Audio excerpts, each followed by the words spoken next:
Hello everyone, welcome back to my channel. आज के PYQ start करते हैं। हमें पढ़ना होता है और आंसर देने होते हैं। 91 नंबर का क्वेश्चन है, क्योंकि 90 से लेकर हमारे पास 150 तक होंगे सोशल साइंस के क्वेश्चंस। 91 है कि पृथ्वी पर कुल स्थलीय क्षेत्र का प्रतिशत है, यानी कि हमारी जो ये पृथ्वी है उस पर कुल कितना स्थलीय क्षेत्र का प्रतिशत है। ऑप्शन ए है 32, ऑप्शन बी है 30, ऑप्शन सी है 29, ऑप्शन डी है 28। तो सही आंसर हो जाएगा हमारा ऑप्शन से आंसर हो जाएगा ऑप्शन सी 29, यानी कि 29। हमारी पृथ्वी पर कुल स्थलीय क्षेत्र का प्रतिशत 29 है। व्याख्या भी है कि हमारी पृथ्वी कई बड़े महासागर और महाद्वीप से मिलकर बनी है। हमारी जो ये पृथ्वी है, अर्थ है, ये किससे मिलकर बनी है? कई बड़े महासागर और जो ये महाद्वीप है इनसे मिलकर। पृथ्वी के कुल 71% हिस्से में पानी है, और हमारी जो पृथ्वी है इसके कितने प्रतिशत हिस्से में पानी है? 71% हिस्से में पानी है, जबकि बचे 29% हिस्से पर जमीन यानी कि स्थल है। पूरी पृथ्वी का क्षेत्रफल 510.70 मिलियन वर्ग किलोमीटर है। तो हमें क्या बातें याद रखनी है कि हमारी पृथ्वी है वो कई सारे महासागर होते हैं और जो महाद्वीप होते हैं इनसे मिलकर बनी होती है। इसके 71% हिस्से पर पानी है और बाकी बचा हुआ जो हिस्सा है 29% उस पर जमीन यानी कि स्थल है।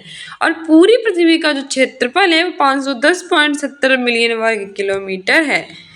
नेक्स्ट क्वेश्चन है कि वायुमंडल की सबसे निचली परत है। ये कल हमने जो आपको सोशल स्टडीज की कराई थी उसमें भी बताया था। तो ऑप्शन ए है समताप मंडल, ऑप्शन बी है क्षोभ मंडल, ऑप्शन सी है अयान मंडल और ऑप्शन डी है ओजोन मंडल। तो वायुमंडल में सबसे निचली परत कौन सी है? सही आंसर हो जाएगा ऑप्शन बी क्षोभ मंडल।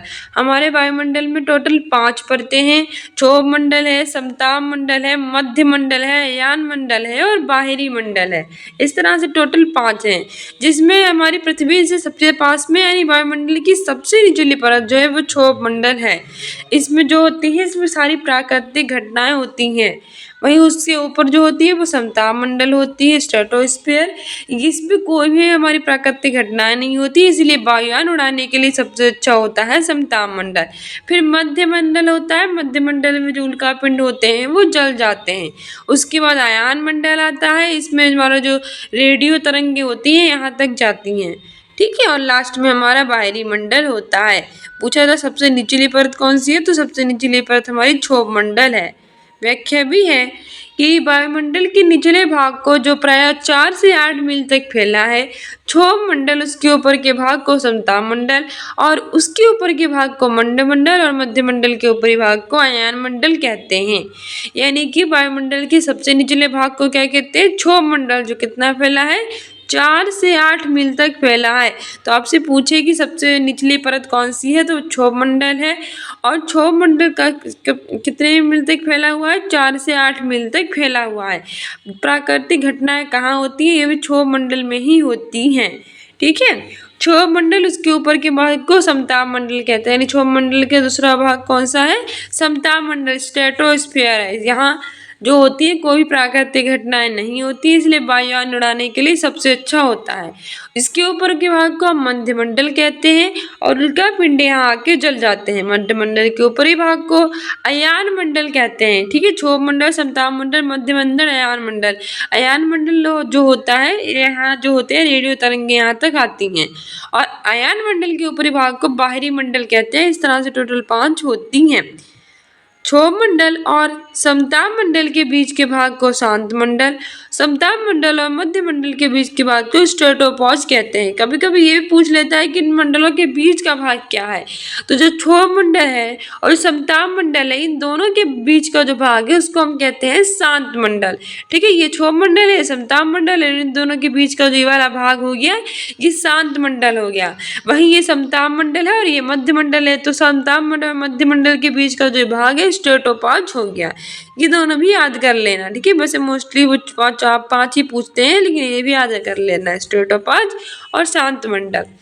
नेक्स्ट है कि सभी बाहरी जनिक भू आकृतिक प्रक्रियाओं के लिए एक सामान्य शब्दावली प्रयुक्त की जाती है, वह है। ऑप्शन ए है पटल विरूपण, ऑप्शन बी है अपक्षय, ऑप्शन सी है कर्वनाशन, ऑप्शन डी है अनाच्छादन। तो सही आंसर हो जाएगा ऑप्शन सही आंसर हो जाएगा ऑप्शन डी अनाच्छादन। सभी जो बाहरी जनिक भू आकृतिक प्रक्रियाएं होते हैं इनके लिए हम एक सामान्य शब्दावली प्रयुक्त करते हैं और वे हमारी अनाच्छादन कहलाती है। व्याख्या भी है कि जो अनाच्छादन होती है वो भूत पटल पर परिवर्तन लाने वाली कई प्रक्रियाओं का समूह होती है। अनाच्छादन क्या होती है?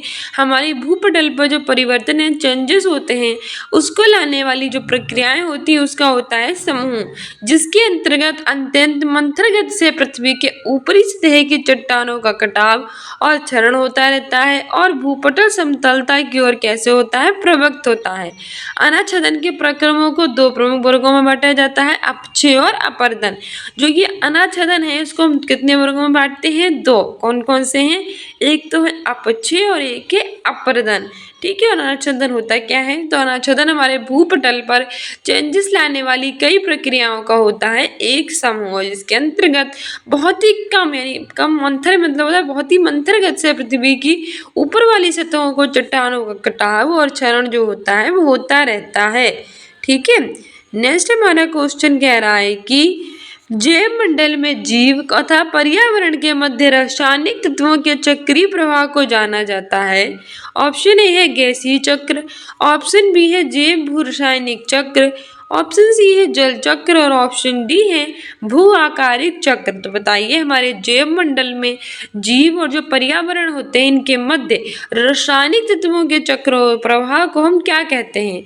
किस नाम से जाना जाता है? सही आंसर हो जाएगा ऑप्शन बी जैव भू रासायनिक चक्र। जैव मंडल में जीव और पर्यावरण जो होता है इनके मध्य जो रासायनिक तत्वों का चक्रीय प्रवाह होता है इसे जैव भू रासायनिक चक्र कहते हैं। क्या कहते हैं? जैव भू रासायनिक चक्र किसे कहते हैं? हमारे जैव मंडल में जीव और पर्यावरण के मध्य यानी कि बीच में रासायनिक तत्वों के प्रवाह को हम कहते हैं जैव भू रासायनिक चक्र। व्याख्या भी कह रही है कि जैव मंडल में जो जीवधारी और जो पर्यावरण होता है इनके बीच के रासायनिक तत्वों के चक्रीय प्रवाह को हम जैव भू रासायनिक चक्र कहते हैं।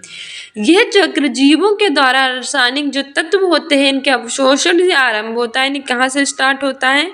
जीवों के द्वारा रासायनिक तत्वों के अवशोषण से, जिसमें वायु, जल, मिट्टी में विघटन से इसकी पुनरावृत्ति होती है। उसकी पुनरावृत्ति कैसी होती है?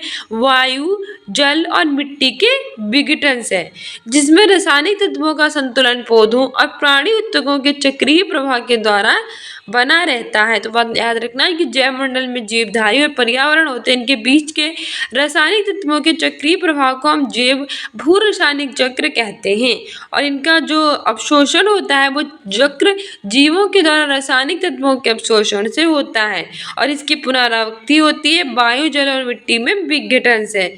ठीक है। और जिसमें रासायनिक तत्वों का संतुलन पौधों और जो प्राणी तत्व होते हैं उनके चक्रीय प्रवाह के द्वारा बना रहता है। नेक्स्ट है कि निम्नलिखित में से कौन सी एक कायांतरिक शेल नहीं है? यानी कि इन चारों में से कोई ऐसी है जो एक कायांतरिक शेल नहीं है। बहुत बार पूछा जा चुका है। ऑप्शन ए है चूना पत्थर, ऑप्शन बी है संगमरमर, ऑप्शन सी है कॉर्टेजाइट और ऑप्शन डी है स्लेट। सही आंसर हो जाएगा ऑप्शन है चूना पत्थर। तो निम्न में से कौन सी कायांतरिक शेल नहीं है? नहीं पूछा है, देखो नहीं। तो चूना पत्थर कायांतरिक शेल नहीं है। जबकि कौन सी है? तो संगमरमर है, कॉर्टेजाइट है और स्लेट है। आपसे पूछेगी कौन सी है तो याद रखना संगमरमर, कॉर्टेजाइट और स्लेट। और कौन सी नहीं है? चूना पत्थर नहीं है। ठीक है। व्याख्या भी कह रही है कि जो कायांतरिक शेल है वो आग्नेय और अपसादी शेलों में ताप और दाब के कारण परिवर्तन या रूपांतरण हो जाने के निर्माण से होता है। कायांतरिक शेल क्या होती है? एक होती है आग्नेय शेल और एक होती है अपसादी शेल। इनमें ताप और दाब के कारण परिवर्तन यानी चेंजेस होते हैं, रूपांतरण हो जाने से इसका निर्माण होता है। कायांतरिक शेल पृथ्वी की पपड़ी के एक बड़े हिस्से से बनी होती है। कायांतरिक शेल किससे बनी होती है? हमारी जो अर्थ होती है, हमारी जो पृथ्वी होती है इसकी पपड़ी के बड़े हिस्से से बनी होती है कायांतरिक शेल। इसके निम्नलिखित प्रकार होते हैं जैसे कि संगमरमर हो गई, कॉर्टेजाइट हो गई, नीज हो गई, सिस्ट हो गई, फाइलाइट इत्यादि हो गई। तो आपसे पूछे कि कायांतरिक सेल क्या होती है, तो जो कायांतरिक सेल होती है ये आग्नेय और जो अवसादी शेल होते हैं उसमें ताप और दाब के परिवर्तन रूपांतरण हो जाने से इसका निर्माण होता है। यानी कि हमारी आग्नेय शेल और हमारी अवसादी शेल इसमें जब ताप और दाब के कारण चेंजेस हो जाते हैं, रूपांतरण हो जाते हैं, तो इससे कायांतरिक सेल का निर्माण होता है। कायांतरिक सेल जो होती है हमारी पृथ्वी, हमारी अर्थ की पपड़ी के एक बहुत बड़े हिस्से में बनी होती है और कायांतरिक सेल का निम्नलिखित प्रकार होते हैं जैसे कि संगमरमर हो गया। अब आपसे पूछ ले कि संगमरमर जो है वो किसका प्रकार है, तो कौन सी उसका है सेल का, तो कायांतरिक सेल का है। कॉर्टेजाइट हो गया, नीस हो गया, सिस्ट हो गया, फाइलाइट हो गया, ठीक है, ये सारी चीजें हो गई। नेक्स्ट हमारा क्वेश्चन कह रहा है कि हड़प्पा संस्कृति यानी कि सिंधु घाटी सभ्यता के जो अभिलेख हैं वो मुख्यतः किस वस्तु पर बने होते हैं। ऑप्शन ए है शिलाओं पर बने मिले हैं, ऑप्शन बी है जो मोहरें होती हैं उन पर बने मिले हैं, ऑप्शन सी है जो स्तंभ होते हैं उन पर, ऑप्शन डी है जो ताम्रपत्र होते हैं उन पर। तो ये हमारी हड़प्पा जो थी, हड़प्पा की खोज 1921 में दयाराम साहनी ने की थी और ये वर्तमान में पाकिस्तान में है और रावी नदी के तट पर स्थित है। हड़प्पा सभ्यता को ही हम सिंधु घाटी सभ्यता भी कहते हैं। क्या कहते हैं? सिंधु घाटी सभ्यता। तो इनके अभिलेख मुख्यतः किस पर बने मिले हैं, तो हमें सही आंसर हो जाएगा ऑप्शन बी मोहरों पर। ठीक है, हड़प्पा संस्कृति यानी कि सिंधु घाटी सभ्यता के जो अभिलेख है मुख्यतः यानी मुख्य रूप से जो मोहरें होती हैं उन पर मिले हैं। कहाँ पर मिले हैं? मोहरों पर। व्याख्या भी कह रही है कि सिंधु घाटी सभ्यता को हम हड़प्पा सभ्यता के नाम से भी जानते हैं। सिंधु घाटी सभ्यता को क्या कहते हैं? सिंधु घाटी सभ्यता को हम हड़प्पा सभ्यता भी कहते हैं। हड़प्पा सभ्यता की खोज 1921 में दयाराम साहनी ने की थी। वर्तमान में पाकिस्तान में रावी नदी के तट पर स्थित है। इतनी चीजें याद रखना। यह सभ्यता लगभग 2500 ईसा पूर्व दक्षिण एशिया के पश्चिमी भाग में फैली हुई थी, जो वर्तमान में पाकिस्तान तथा पश्चिम भारत के नाम से इन्हें जाना जाता है। यह हड़प्पा सभ्यता कहाँ तक फैली हुई थी, जिसे सिंधु घाटी सभ्यता भी कहते थे। तो ये 2500 ईसा पूर्व दक्षिण पश्चिम के जो पश्चिमी भाग है उसमें फैली हुई थी और ये पश्चिमी भाग कहाँ है वर्तमान में? पाकिस्तान तथा पश्चिमी भारत के नाम से जाना जाता है। वर्ष 1920 में भारतीय पुरातत्व विभाग के द्वारा किए गए उत्खनन कार्य से सिंधु घाटी क्षेत्र में प्राप्त अवशेषों से हड़प्पा और मोहनजोदड़ो जैसे दो प्राचीन नगरों की खोज हुई है। यानी कि 1920 में जो भारतीय पुरातत्व विभाग है, इंडियन जो आर्कियोलॉजी डिपार्टमेंट है, उसने क्या किया था, उसने जो सिंधु घाटी क्षेत्र था उसमें से दो अवशेषों को पाया है। बहुत ही प्राचीन अवशेष है दो। कौन कौन से हैं? एक तो है हड़प्पा और एक तो है मोहनजोदड़ो। ठीक है, और सिंधु घाटी सभ्यता के अभिलेख मुख्यतः किस पर बने हुए थे? मोहरों पर। किस पर बने हुए थे? मोहरों पर। हड़प्पा की खोज हुई थी 1921 में और मोहनजोदड़ो की खोज हुई थी 1922 में। इसकी खोज की थी 1921 में दयाराम साहनी ने और इसकी खोज की थी 1922 में राखलदास बनर्जी ने। ये दोनों वर्तमान में कहाँ है? पाकिस्तान में ही है। ये रावी नदी के तट पर है और ये सिंधु नदी के तट पर है। मोहनजोदड़ो में स्नानागार भी मिले हैं। सबसे बड़े स्नानागार मोहनजोदड़ो में ही मिले हैं। और सिंधु घाटी सभ्यता के अभिलेख मुख्यतः किस पर बने हुए हैं? तो ये मोहरों पर बने हुए हैं। ठीक है, नेक्स्ट क्वेश्चन हमारा कह रहा है कि उत्तर वैदिक काल में आर्य जो थे संस्कृति, इनका केंद्रीय स्थल था। ऑप्शन ए है सप्तसेंधा प्रदेश, ऑप्शन बी है गंगा यमुना दोआब, ऑप्शन सी है मगध और ऑप्शन डी है दक्कन। तो बताइए उत्तर वैदिक काल में जो आर्य संस्कृति है उसका केंद्रीय स्थल था। से आंसर हो जाएगा ऑप्शन बी गंगा यमुना दोआब। उत्तर वैदिक काल में जो आर्यों की संस्कृति थी इसका केंद्रीय स्थल था वो गंगा यमुना दोआब था। क्या था? गंगा यमुना दोआब। व्याख्या भी है कि 1000 ईसा पूर्व से 600 ईसा पूर्व तक के काल को उत्तर वैदिक काल कहा जाता है। 1000 ईसा पूर्व से 600 ईसा पूर्व के काल को क्या कहते हैं? उत्तर वैदिक काल कहते हैं। ठीक है, कब से के काल को उत्तर वैदिक काल कहा जाता है, पूछ लेगा। तो 1000 ईसा पूर्व से 600 ईसा पूर्व के काल को हम उत्तर वैदिक काल कहते हैं। इस काल में 3 वेद थे, सामवेद, यजुर्वेद, अथर्ववेद के अतिरिक्त ब्राह्मण, आरण्यक, उपनिषद और वेदांगों की रचना हुई है। तो उत्तर वैदिक काल जो है वो 1000 ईसा पूर्व से लेकर 600 ईसा पूर्व के काल को कहते हैं। और इसमें 3 वेदों थे, सामवेद, यजुर्वेद और अथर्ववेद, इन सब की रचना हुई। और इसके अतिरिक्त ब्राह्मण हो गए, आरण्यक हो गए, उपनिषद हो गए और वेदांग हो गए, इनकी भी रचना हुई है। ठीक है, चित्रित घूसर मृदभांड उत्तर वैदिक काल की विशेषता है। और उत्तर वैदिक कालीन सभ्यता का प्रमुख केंद्र जो है वो गंगा घाटी क्षेत्र का, जिनका प्रसार कहाँ से कहाँ तक था, गंगा यमुना दोआब तक था। मतलब मेरे साथ रिवीजन करो कौन कौन से क्वेश्चन आ सकते हैं। तो आपसे पूछेगा उत्तर वैदिक काल कब से कब तक माना जाता है, तो 1000 ईसा पूर्व से 600 ईसा पूर्व के काल को उत्तर वैदिक काल कहते हैं। सेकेंड क्वेश्चन, 1000 ईसा पूर्व से 600 ईसा पूर्व तक के काल को क्या कहते हैं, तो उत्तर वैदिक काल कहते हैं। थर्ड क्वेश्चन, इस काल में कितने वेदों की रचना हुई थी, तो 3 वेदों की रचना हुई थी। कौन कौन से 3 वेद थे, तो सामवेद, यजुर्वेद और अथर्ववेद थे। ठीक है, इसकी हुई थी सामवेद, यजुर्वेद और अथर्ववेद, यानी कि ऋग्वेद की इसमें नहीं हुई थी। ऋग्वेद की रचना जो थी वो उत्तर वैदिक काल में नहीं हुई थी। कौन से 3 की वेदों की हुई थी, सामवेद, यजुर्वेद, अथर्ववेद। किसके अतिरिक्त और किसकी किसकी रचना हुई थी, तो ब्राह्मण, आरण्यक, उपनिषद और वेदांगों की भी रचना हुई थी। ठीक है, वेदांगों जो थे और जो उपनिषद थे, जो आरण्यक थे, इन सब की भी रचना हुई। चित्रित घूसर मृदभांड कहाँ पाए गए थे, उत्तर वैदिक काल में। उत्तर वैदिक काल की विशेषता क्या थी कि यहाँ पे चित्रित घूसर मृदभांड जो है वो पाए गए थे। उत्तर वैदिक कालीन सभ्यता का प्रमुख केंद्र क्या था, तो गंगा घाटी क्षेत्र था, जिसका प्रसार गंगा यमुना दोआब तक था। उत्तर वैदिक कालीन सभ्यता का प्रमुख केंद्र पूछे तो गंगा घाटी क्षेत्र है, जिसका प्रसार कहाँ से कहाँ तक था, तो गंगा यमुना दोआब तक था। ठीक है, मोस्ट इंपॉर्टेंट क्वेश्चन हमारे थे। व्याख्या देखा कीजिए, व्याख्या से ही बहुत सारे क्वेश्चन पूछ लिए जाते हैं। एक क्वेश्चन में आपके कम से कम 4-5 क्वेश्चन जो होते हैं वो रिवाइज हो जाते हैं। नेक्स्ट है कि भारत का प्राचीन नगरों का पतन, यानी कि urban decay in India 300 AD से लेकर 1000 एडी नामक प्रसिद्ध पुस्तक के लेखक हैं। ऑप्शन ए है राधा कुमुद मुखर्जी, ऑप्शन बी है रोमिला थापर, ऑप्शन सी है डीडी कोसाम्बी और ऑप्शन डी है रामशरण शर्मा। सही आंसर हो जाएगा ऑप्शन डी रामशरण शर्मा। भारत का प्राचीन नगरों का पतन, यानी कि अर्बन डिक्केन इन इंडिया 300 एडी से लेकर 1000 एडी नामक प्रसिद्ध पुस्तक जो है वो रामशरण शर्मा ने लिखी है। किसने लिखी है, रामशरण शर्मा ने। व्याख्या भी कह रही है कि भारत का प्राचीन नगरों का पतन पुस्तक है जो रामशरण शर्मा की कृति है। इस पुस्तक में प्राचीन काल के अंतिम और मध्यकाल के प्रारंभिक चरण में भारतीय नगरों के पतन और उजड़ जाने का विवेचन किया गया है। नाम से ही पता चलता है कि भारत के प्राचीन नगरों का पतन, यानी अर्बन डिक्केन इंडिया 300 एडी से 1000 एडी, यानी कि भारत के प्राचीन नगर थे उनका पतन हो रहा होगा। पतन मतलब होता है उजड़ना। ठीक है, तो उसमें जो हमारे प्राचीन काल है उसके अंतिम और जो मध्य काल है उसके प्रारंभिक चरणों के पतन और उजड़ते हुए का विवेचन किया गया है। अब कुछ लेखक और उनकी पुस्तकें दी गई हैं, जैसे कि राधा कुमुद मुखर्जी थे, इनकी है भारत की मूलभूत एकता।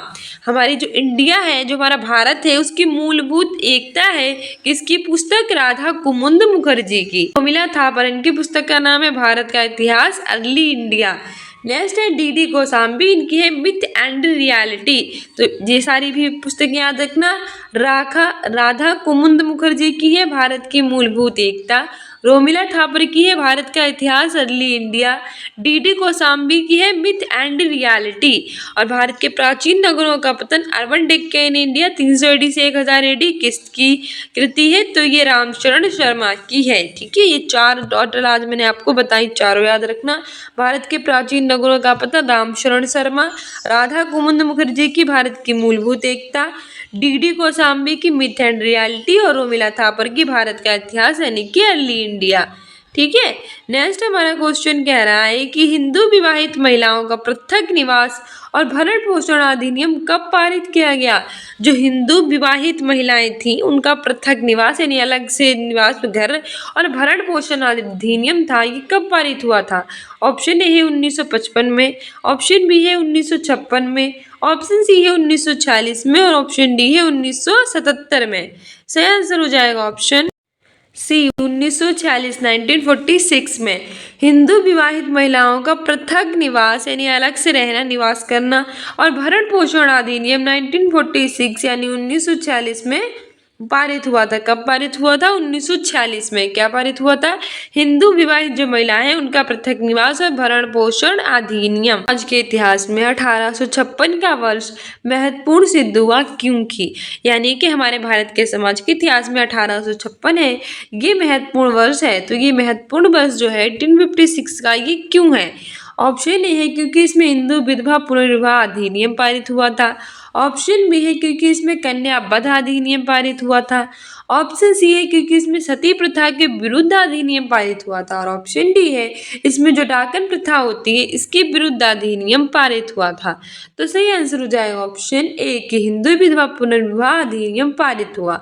भारतीय समाज के इतिहास में 1856 1856 का जो वर्ष था, जो साल था, ये महत्वपूर्ण सिद्ध हुआ था क्योंकि इसमें क्या किया गया था, इसमें जो हिंदू विधवा पुनर्विवाह अधिनियम था ये पारित हुआ था। ऑप्शन ए बिल्कुल सही हो जाएगा। व्याख्या भी है कि भारतीय समाज के इतिहास में 1856 के हिंदू विधवा पुनर्विवाह अधिनियम से विधवा विवाह को वैध घोषित कर दिया गया। जो हमारे भारत के समाज का इतिहास था उसमें 1856 से 1856 था, इसमें जो हिंदू विधवा पुनर्विवाह था उसको क्या कर दिया गया, विधवा विवाह को वैध, यानी कि जो विधवाएं थी जिनके पति की हत्या हो गई, जिनका पति मर गया, जो विधवा हो गई हैं, वो फिर से विवाह कर सकती थी। ठीक है, ये कोई अपराध नहीं था विधवा को विवाह करना, उनके भी वो भी इंसानी थे, उनकी भी जो थी वो उनके पति मर जाने से उनकी जिंदगी क्या मतलब खत्म हो जाती है, ऐसा तो कुछ नहीं होता है ना। तो 1856 में हिंदू विधवा पुनर्विवाह आया था और इसके बाद विधवाओं का भी विवाह किया जाने लगा था। पहले क्या होता था, जो विधवाएं थी वो अपने पति के साथ खत्म हो जाती थी, उसी चिता पर उन्हें जला दिया जाता था, जिसपे कई सारी प्रथाएं गलत थी, जिसको 1856 में विधवा विवाह पुनर्विवाह अधिनियम आकर विधवा विवाह को वैध घोषित कर दिया गया। ईश्वर चंद्र विद्यासागरों के प्रयत्नों के पास हुए इस अधिनियम से विधवा विवाह को सम्मानित नजरों से देखा जाने लगा और ये ईश्वर चंद्र विद्यासागर के प्रयत्नों से हुआ था, यानी कि ईश्वर चंद्र विद्यासागर ने कई सारे प्रयास किए थे, तो कब जाकर विधवा विवाह को सम्मानित नजरों से देखा जाने लगा। कुछ भी जो विषय होता है वो पारित होता है, जो एक्ट होता है वो पास होता है, तो उसमें कई सारे लोगों का हाथ होता है और जो पुराने जो प्रथाएं हैं उन्हें बंद करना और नई अच्छी रीतियां चलाना, इसके लिए लोगों को बहुत सारे संघर्ष भी करने पड़ते हैं। जैसे कि ईश्वरचंद्र विद्यासागर ने विधवाओं को सम्मान दिलाने के लिए कई प्रयास किए थे। नेक्स्ट है कि भारतीय इतिहास में स्वर्ण युग किस काल के लिए प्रयुक्त होता है, यानी कि भारत के इतिहास में कहते थे स्वर्ण युग यानी कि सोने का काल है ये। ठीक है, स्वर्ण मतलब सोना होता है, तो सोने का युग या सोने का काल है ये, किस काल को कहते थे। ऑप्शन ए है कि ये गुप्त काल, ऑप्शन बी है कुषाण काल, ऑप्शन सी है मौर्य काल, ऑप्शन डी है मुगल काल। सही आंसर हो जाएगा ऑप्शन ए गुप्त काल। भारत के इतिहास में जो स्वर्ण युग है वो हम गुप्त काल के लिए प्रयोग होता है, यानी कि भारत के इतिहास में गुप्त काल को स्वर्ण युग के नाम से जाना जाता है। आपसे पूछेगा कि भारत के इतिहास में स्वर्ण युग कौन से काल के लिए प्रयोग होता है, तो गुप्त काल के लिए होता है। गुप्त काल को क्या कहते थे, तो स्वर्ण युग कहते थे। ठीक है, वहीं जो ये मुगल काल था, मुगल काल की स्थापना 1526 में बाबर ने की थी। उन्होंने 1526 में पानीपत के प्रथम युद्ध में इब्राहिम लोदी को हराकर मुगल काल की स्थापना की। फिर उसके बाद ये 1530 में इनकी मृत्यु हो गई थी। तो उसके बाद जो थे हुमायूं राजा बने थे, हुमायूं के बाद अकबर बने, अकबर के बाद जहांगीर बने और जहांगीर के बाद शाहजहां बने। ठीक है, और जो हमारे औरंगजेब थे उसके बाद ये खत्म हो गया था मुगल काल। वही जो ये मौर्य काल थे, तो मौर्य काल की स्थापना चंद्रगुप्त मौर्य ने की थी अपने गुरु चाणक्य की सहायता से। इन्होंने नंद वंश के अंतिम शासक घनानंद को पराजित किया था और मौर्य वंश की स्थापना की थी। और मौर्य वंश में जो चंद्रगुप्त मौर्य थे उनके पुत्र आए बिंदुसार, और बिंदुसार के बाद उनके पुत्र आए अशोक। ये तीन ही महत्वपूर्ण शासक हैं मौर्य काल में, ठीक है। और वही जो ये हमारा है भारत के इतिहास में स्वर्णिम युग, ये गुप्त काल को कहते हैं। वही आपसे पूछता है कि मौर्य काल के अंतिम शासक कौन थे, तो याद रखना मौर्य काल के अंतिम शासक बृहद्रथ थे। और शुंग वंश के में जो पुष्यमित्र शुंग थे, उनके सेनापति पुष्यमित्र शुंग ने इन्होंने स्थापना की थी शुंग वंश की, ठीक है। व्याख्या भी कह रही है कि गुप्त काल को भारतीय इतिहास का स्वर्ण युग माना जाता है। तो भारत के इतिहास का स्वर्ण युग किसे माना जाता है, तो गुप्त काल को माना जाता है। इसे भारतीय संस्कृति के प्रचार प्रसार, धार्मिक सहिष्णुता, आर्थिक समृद्धि और शासन व्यवस्था की स्थापना कला के रूप में भी जाना जाता है। गुप्त काल को भारतीय इतिहास का क्या कहते हैं, स्वर्ण युग कहते हैं। और भारतीय संस्कृति के प्रचार प्रसार करने के लिए, धार्मिक सहिष्णुता के लिए, आर्थिक समृद्धि के लिए और शासन व्यवस्था की स्थापना काल के रूप में इसे हम जानते हैं। मूर्ति कला के क्षेत्र में देखें तो गुप्त काल में भरहुत, अमरावती, सांची और मथुरा काल की मूर्तियों में कुषाण कालीन प्रतीकों तथा प्रारंभिक मध्यकालीन युग की नग्नता के मध्य अच्छे संश्लेषण तथा जीवंतता का जो श्रेष्ठ उदाहरण है वो क्या करती है, प्रस्तुत करती है, ठीक है। नेक्स्ट क्वेश्चन हमारा है कि श्रवणबेलगोला में स्थित जो बाहुबली की महान प्रतिमा का निर्माण किस काल में हुआ। ऑप्शन ए है होयसल, ऑप्शन बी है गंग, ऑप्शन सी है राष्ट्रकूट और ऑप्शन डी है चालुक्य। तो बताइए श्रवणबेलगोला, पहला ही क्वेश्चन बनता है कि श्रवणबेलगोला कहाँ है, तो ये कर्नाटक में स्थित है, ठीक है। श्रवणबेलगोला कर्नाटक में है और कर्नाटक की कैपिटल है बेंगलुरु। श्रवणबेलगोला है, इसमें स्थित बाहुबली की महान प्रतिमा का निर्माण किस काल में हुआ है, किसकी, बाहुबली की महान प्रतिमा का निर्माण। सही आंसर हो जाएगा हमारा ऑप्शन बी गंग, ठीक है। श्रवणबेलगोला में स्थित बाहुबली की महान प्रतिमा है, इसका निर्माण गंग काल में हुआ है। कौन से काल में हुआ है, गंग काल में हुआ है, ठीक है। व्याख्या भी है कि कर्नाटक के श्रवणबेलगोला में स्थित जो बाहुबली है, इस प्रतिमा भारत के अद्भुत स्मारकों में शुमार है। यानी कि भारत के जो अद्भुत स्मारकें होती हैं, यानी कि जो भारत की अद्भुत स्मारकें होती हैं उसमें भी एक है श्रवणबेलगोला में स्थित बाहुबली की प्रतिमा। श्रवणबेलगोला में मुख्य आकर्षण का केंद्र बाहुबली की विशाल प्रतिमा का निर्माण 983 ईस्वी में गंग साम्राज्य के राजा जे राजमल के एक सेनापति चामुंड राय के द्वारा करवाया गया था। इस मूर्ति को सफेद ग्रेनाइट के एक ही पत्थर से काटकर बनवाया गया और मूर्ति की लंबाई 60 फीट यानी कि 18 मीटर है। कई सारे क्वेश्चंस बनते हैं। सबसे पहले क्वेश्चन बनता है कि श्रवणबेलगोला कहाँ स्थित है, तो ये कर्नाटक में है। और कर्नाटक में ही जो श्रवणबेलगोला है उसमें स्थित बाहुबली की प्रतिमा है, ये भारत के अद्भुत स्मारकों में शुमार है। तो श्रवणबेलगोला कहाँ है, कर्नाटक में। यहाँ पे क्या स्थित है, बाहुबली की प्रतिमा कैसी है, अद्भुत स्मारकों में है। तो श्रवणबेलगोला में मुख्य आकर्षण का केंद्र बाहुबली की विशाल प्रतिमा का निर्माण किसने करवाया था, तो वो करवाया था गंग साम्राज्य के राजा राजमल के एक सेनापति चामुंड राय के द्वारा। कौन से साम्राज्य के राजा, गंग साम्राज्य के राजा थे राजमल, इनके एक सेनापति थे चामुंड राय के द्वारा। कब करवाया गया था, 983 ईस्वी में।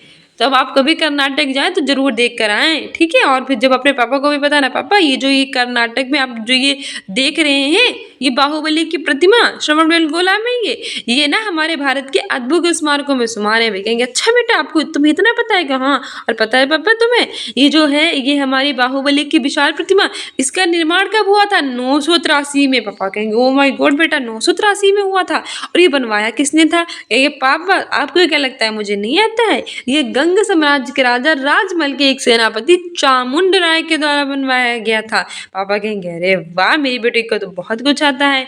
और फिर आप अपना जो है वो झाड़ने के लिए नॉलेज फिर और बताएंगे उन्हें और कहेंगे कि ये जो मूर्ति है इसकी सफेद ग्रेनाइट के एक ही पत्थर से काट कर बनाया गया है। और आप ये जो मूर्ति देख रहे हैं ना पापा, इसकी लंबाई 60 फीट यानी कि 18 मीटर है। पापा कहेंगे अरे बताओ 60 मीटर है, आप कहना हाँ पापा इस मूर्ति की लंबाई 60 फीट है और मीटर में ये 18 हो जाएगी, और इसको सफेद ग्रेनाइट के एक ही पत्थर से काट कर बनाया गया है। फिर कहेंगे आप पापा वाह क्या बात है, मैंने अपने बेटे को तैयारी करने के लिए भेजा, ये मेरा बेटा घर पे ही पढ़ रहा है तो क्या पढ़ रहा है, वाह वेरी गुड, ठीक है। तो ये थी मोस्ट इम्पोर्टेंट इसके बारे में बातें। नेक्स्ट क्वेश्चन है कि इंडिका का लेखक है, यानी इंडिका के लेखक कौन है। ऑप्शन ए है कौटिल्य, ऑप्शन बी है मेगस्थनीज, ऑप्शन सी है प्लिनी और ऑप्शन डी है विष्णुगुप्त। सी आंसर हो जाएगा ऑप्शन बी मेगस्थनीज। ठीक है, इंडिका के लेखक मेगस्थनीज थे। मौर्य काल में जो सेल्यूकस निकेटर थे, इनके एक राजदूत थे जिनका क्या नाम था, मेगस्थनीज। सेल्यूकस निकेटर के राजदूत थे मेगस्थनीज, जिन्होंने चंद्रगुप्त मौर्य के दरबार में, यानी कि मौर्य काल में जो चंद्रगुप्त मौर्य थे, इनके दरबार में सेल्यूकस निकेटर ने अपने सेनापति मेगस्थनीज को भेजा कि जाओ बेटा, तुम मेरी बेटी के साथ तुम भी जाओ, मैं तुम्हें भी विदा कर दिया। तो अब मेगस्थनीज आ गए इंडिया। ठीक है, और इंडिया आने के बाद इन्होंने लिख दी इंडिका। इंडिया आने के बाद क्या लिख दी, इंडिका। तो आपसे पूछेगा कि जो इंडिका का लेखक कौन है, तो इंडिका का लेखक मेगस्थनीज है। मेगस्थनीज किसके शासनकाल में आए थे, चंद्रगुप्त मौर्य के शासनकाल में आए थे। वंश कौन सा था, चंद्रगुप्त मौर्य का मौर्य वंश था। और किसने भेजा था, सेल्यूकस निकेटर के कौन थे, ये राजदूत। ठीक है, कौटिल्य कौन थे, बताइए आप मुझे, कौटिल्य कौन थे। कौटिल्य जो थे वो हमारे चंद्रगुप्त मौर्य के सेनापति या फिर गुरु थे, उन्होंने तो बनाया था। कौटिल्य को हम विष्णुगुप्त भी कहते हैं। वहीं जो ये विष्णुगुप्त, ये तो हम कौटिल्य को ही कहते थे। और इन्होंने बहुत ही फेमस पुस्तक लिखी है जिसका नाम है अर्थशास्त्र। क्या लिखी है, अर्थशास्त्र लिखी है, याद रखना। ये सारी जो है किताबें हमारे लिए ज़रूरी हैं। तो आपसे पूछे तो मेगस्थनीज की पुस्तक का क्या नाम क्या है, तो इंडिका है। कौटिल्य की पुस्तक क्या नाम क्या है, तो अर्थशास्त्र है। और ये राजनीति से संबंधित है। ठीक है, अर्थशास्त्र, अर्थ मतलब पैसा होता है, तो अर्थशास्त्र मतलब इकोनॉमी, मतलब पैसे मत लगा देना। ये नाम इसका अर्थशास्त्र जरूर है, लेकिन इसकी विषय वस्तु क्या है, राजनीति से संबंधित है। वही प्लिनी की है नेचुरल हिस्ट्री और लाइफ ऑफ पॉम्पिनियंस। ठीक है, पॉम्पिनियंस और नेचुरल हिस्ट्री है प्लिनी की। तो आपको 3 पुस्तकें याद रखनी है, कौन कौन सी। इंडिका के लेखक कौन है, मेगस्थनीज है। अर्थशास्त्र के लेखक कौन है, कौटिल्य है। अर्थशास्त्र किससे संबंधित है, राजनीति से संबंधित है। प्लिनी जो है उन्होंने क्या लिखी थी, इन्होंने नेचुरल हिस्ट्री और लाइफ ऑफ पॉम्पिनियंस लिखी थी। ठीक है, मेगस्थनीज किसके शासनकाल में आए थे, चंद्रगुप्त मौर्य के। किसने भेजा था इन्हें, सेल्यूकस निकेटर ने। कौटिल्य किसके गुरु थे, चंद्रगुप्त मौर्य के। ठीक है, इनका अन्य नाम विष्णुगुप्त भी था और चाणक्य भी था, ये भी याद रखना, वरना आप कहेंगे उनके गुरु का नाम तो चाणक्य था, तो कौटिल्य कैसे हो गए। तो कौटिल्य का एक अन्य नाम विष्णुगुप्त और चाणक्य भी था। गुरु चाणक्य बहुत फेमस था, तो चाणक्य से याद रखना, चाणक्य का नाम अन्य नाम कौटिल्य और विष्णुगुप्त भी था। इन्होंने अर्थशास्त्र लिखी थी जिसकी विषय वस्तु राजनीति थी। ये चंद्रगुप्त मौर्य के गुरु थे। नेक्स्ट है कि कंबुज स्थित अंगकोर वाटिका विष्णु मंदिर किसने बनवाया। कंबुज स्थित जो अंगकोर वाटिका जो विष्णु मंदिर है वो किसने बनवाया था। ऑप्शन ए है सूर्य वर्मा फर्स्ट ने, ऑप्शन बी है जे वर्मा फोर्थ ने, ऑप्शन सी है सूर्य वर्मा सेकंड ने और ऑप्शन डी है यशो वर्मा थर्ड ने। तो बताइए कंबुज में स्थित जो अंगकोर वाटिका विष्णु मंदिर है वो किसने बनवाया। सही आंसर हो जाएगा ऑप्शन सी सूर्य वर्मा सेकंड ने।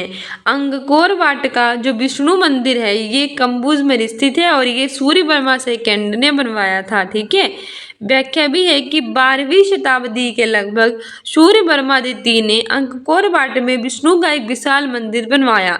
मंदिर की दीवारों पर मूर्तियों में पूरी रामायण अंकित है और ये मंदिर खंडेर व चोल शैली में बनी है। ठीक है, तो फिर सबसे पहले आपसे पूछता है कि जो अंगकोर वाट का मंदिर है ये किससे भगवान से संबंधित है, विष्णु भगवान से संबंधित है। विष्णु का एक विशाल मंदिर है।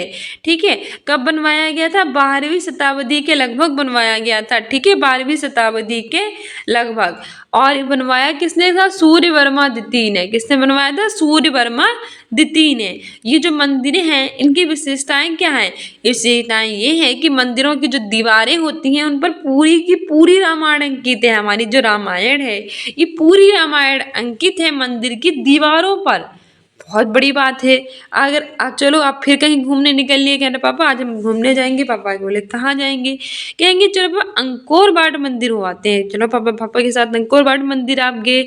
फिर आपके पापा पूछेंगे, अरे वाह क्या बात है, हमारी पूरी रामायण है? कहना, हाँ पापा, ये जो रामायण है, ये जो मंदिर की दीवारें हैं, इस पर हमारी पूरी रामायण अंकित है। और आपको पता है ये 12वीं शताब्दी के लगभग सूर्य वर्मा द्वितीय ने बनवाया था। किसने बनवाया था पापा? ये सूर्य वर्मा द्वितीय थे, 12वीं शताब्दी में उन्होंने बनवाया था। ये हमारे भगवान विष्णु का एक विशाल मंदिर है और उसमें पूरी रामायण अंकित है। पापा कहेंगे वाह, लेकिन ये शैली समझ में नहीं आ रही, ये कौन सी शैली में है? ये रामायण तो अंकित है, पर ये शैली कौन सी है? यार पापा, ये जो आप ये देख रही हैं रामायण ही है, लेकिन ये है हमारी खनमेर और चोल शैली में अंकित है। ठीक है, ये मंदिर चमेर और चोल शैली में बनी है। ठीक है, तो पापा कहेंगे वाह, very good, proud of you बेटा। नेक्स्ट क्वेश्चन है कि सम्राट अशोक के किस बृहद शिलालेख में पड़ोसी देशों का वर्णन है? ऑप्शन ए है प्रथम, ऑप्शन बी है पंचम, ऑप्शन सी है अष्टम, ऑप्शन डी है 13वां। प्रथम मतलब पहला, पंचम मतलब 5वां, अष्टम मतलब 8वां और 13वां मतलब 13वां। ठीक है, तो बताइए इसमें से जो सम्राट अशोक थे उनसे कौन सा बृहद, बृहद मतलब होता है बहुत बड़ा शिलालेख है, उसमें पड़ोसी देशों का वर्णन है? इससे आंसर हो जाएगा ऑप्शन डी 13वां यानी कि 13। हमारे सम्राट अशोक के 13 यानी कि 13वां जो बृहद शिलालेख है उसमें पड़ोसी देशों का वर्णन है। सम्राट अशोक जो थे वो बिंदुसार के पुत्र थे और चंद्रगुप्त मौर्य के क्या थे? पौत्र यानी कि पोते थे, यानी कि चंद्रगुप्त मौर्य के पुत्र थे बिंदुसार, बिंदुसार के पुत्र थे अशोक। और अशोक का 13वां शिलालेख था जो सबसे बड़ा शिलालेख था और इसमें पड़ोसी देशों का वर्णन है। ठीक है, 13वें शिलालेख में ही इनके क्या है? पड़ोसी देशों का वर्णन है सम्राट अशोक के। व्याख्या भी है कि सम्राट अशोक का 14 दीर्घ शिलालेख या बृहद शिलालेख विभिन्न लेखों का समूह है जो कि 8 विभिन्न विभिन्न स्थानों से प्राप्त किए गए हैं, जो निम्न है जैसे कि धौली, शाहबाजगढ़ी, मानसेरा, कलसी, जोगढ़, सोपरा, एरागुडी, गिरनार। सम्राट अशोक का 14 दीर्घ शिलालेख या फिर इसे बृहद शिलालेख कहते हैं। इसमें क्या है? विभिन्न लेखों का समूह है जिसमें 8 भिन्न भिन्न स्थानों से प्राप्त किए गए हैं, जैसे कि धौली है, शाहबाजगढ़ी है, मानसेरा है, कलसी, जोगढ़, सोपरा, एरागुडी और गिरनार है। वहीं इनके जो 13वां शिलालेख है इसमें कलिंग युद्ध का और पश्चाताप का वर्णन मिलता है। धम्म विजय साधारण विजय से अधिक कल्याणकारी। इसी शिलालेख में पड़ोसी देशों का भी वर्णन है। तो आपसे पूछा था पड़ोसी देशों का वर्णन किसमें है? तो 13वें शिलालेख में। इसके अतिरिक्त 13वें शिलालेख में क्या है? ये कलिंग युद्ध का वर्णन है, पश्चाताप का भी वर्णन है।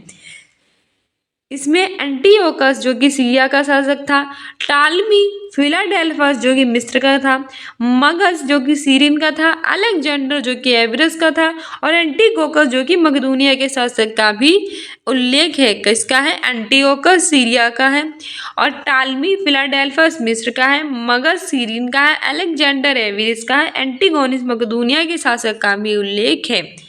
नेक्स्ट है कि रविंद्रनाथ टैगोर के किस उपन्यास का प्रमुख पात्र है निखिल, जो कि देशभक्ति से बढ़कर मानवता में विश्वास रखता है। रविंद्रनाथ टैगोर का ये इन्होंने एक उपन्यास लिखा है, मतलब बहुत सारे लिखे हैं, उसमें से एक उपन्यास है जिसका प्रमुख पात्र जो है वो कौन है? निखिल है, जो क्या करता है? देशभक्ति से बढ़कर मानवता में विश्वास रखता है। वो कहता है देशभक्ति यानी कि देशभक्ति से बढ़कर मानवता है। ठीक है, ह्यूमैनिटी है। तो ऑप्शन ए है कि सेसर कविता है, ऑप्शन बी है गोरा है, ऑप्शन सी है योगा योग है और ऑप्शन डी है घर बाहिरे है। से आंसर हो जाएगा ऑप्शन डी, घर बाहिरे है। रविंद्रनाथ टैगोर के घर बाहिरे उपन्यास का प्रमुख पात्र है निखिल, जो देशभक्ति से बढ़कर मानवता में विश्वास रखता है। ठीक है, घर बाहिरे। व्याख्या भी है कि रविंद्रनाथ टैगोर को बंगाली उपन्यास जो है घर बाहिरे देशभक्ति की रोमांचता पर आधारित है। इस कहानी में नायक निखिल सामाजिक सुधार और महिला सशक्तिकरण के लिए आवाज उठाता है, लेकिन राष्ट्रवाद को देकर थोड़ा सा नर्म पड़ जाता है। तो रविंद्रनाथ टैगोर का फेमस उपन्यास कौन सा है? घर बाहिरे है। कौन सी भाषा में लिखा गया है? तो बंगाली उपन्यास है। इसमें क्या है? देशभक्ति की रोमांचता पर ये क्या है? आधारित है। इसका एक नायक है निखिल। ये क्या करता है? ये समाज में सुधार और जो महिला सशक्तिकरण है उसके लिए आवाज उठाता है, लेकिन राष्ट्रवाद की जब बात आती है तो वहां पे कैसा पड़ जाता है, थोड़ा सा नरम पड़ जाता है। नेक्स्ट है कि हिंदुस्तान गदर पार्टी की स्थापना किस वर्ष की गई थी। हिंदुस्तान गदर पार्टी बहुत फेमस क्वेश्चन है और इम्पोर्टेंट है। इसकी स्थापना किस वर्ष की गई। ऑप्शन ए है 1916, ऑप्शन बी है 1925, ऑप्शन सी है 1913 और ऑप्शन डी है 1922। सही आंसर हो जाएगा ऑप्शन सी 1913। हिंदुस्तान गदर पार्टी की स्थापना 1913 में की गई थी और किसने की थी, लाला हरदयाल ने। तो किसने की थी, लाला हरदयाल ने की थी गदर पार्टी की स्थापना 1913 में। 1913 में लाला हरदयाल ने गदर पार्टी की स्थापना की, इसे याद रखना। एक हिंदुस्तान गदर पार्टी की स्थापना 1913 में सैन फ्रांसिस्को में लाला हरदयाल के प्रयासों से की गई थी। इसका उद्देश्य था कि सशस्त्र संघर्ष के माध्यम से भारत को अंग्रेजी दासता से मुक्ति दिलाएं और इस संगठन में भारत के अनेक महान क्रांतिकारी दिए थे।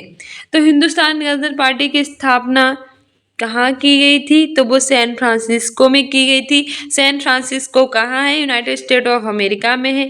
किसके प्रयासों से की गई थी, लाला हरदयाल के प्रयासों से की गई थी। कब की गई थी, 1913 में की गई थी। इसका उद्देश्य क्या था, इसका उद्देश्य था कि सशस्त्र संघर्ष के माध्यम से भारत को अंग्रेजी दासता से मुक्ति दिलाए और इसने क्या किया, इस संगठन ने भारत को कई सारी महान क्रांतिकारी दिए थे।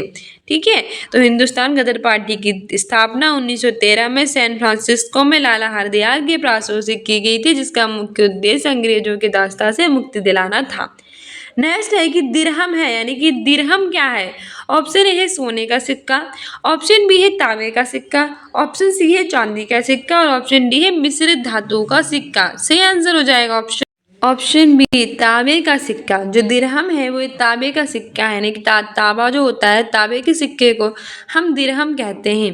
व्याख्या भी कह रही है कि तांबे का सिक्का दिरहम कहलाता है। दिरहम कौन कहलाएगा, तांबे का जो सिक्का है वो कहलाता है दिरहम।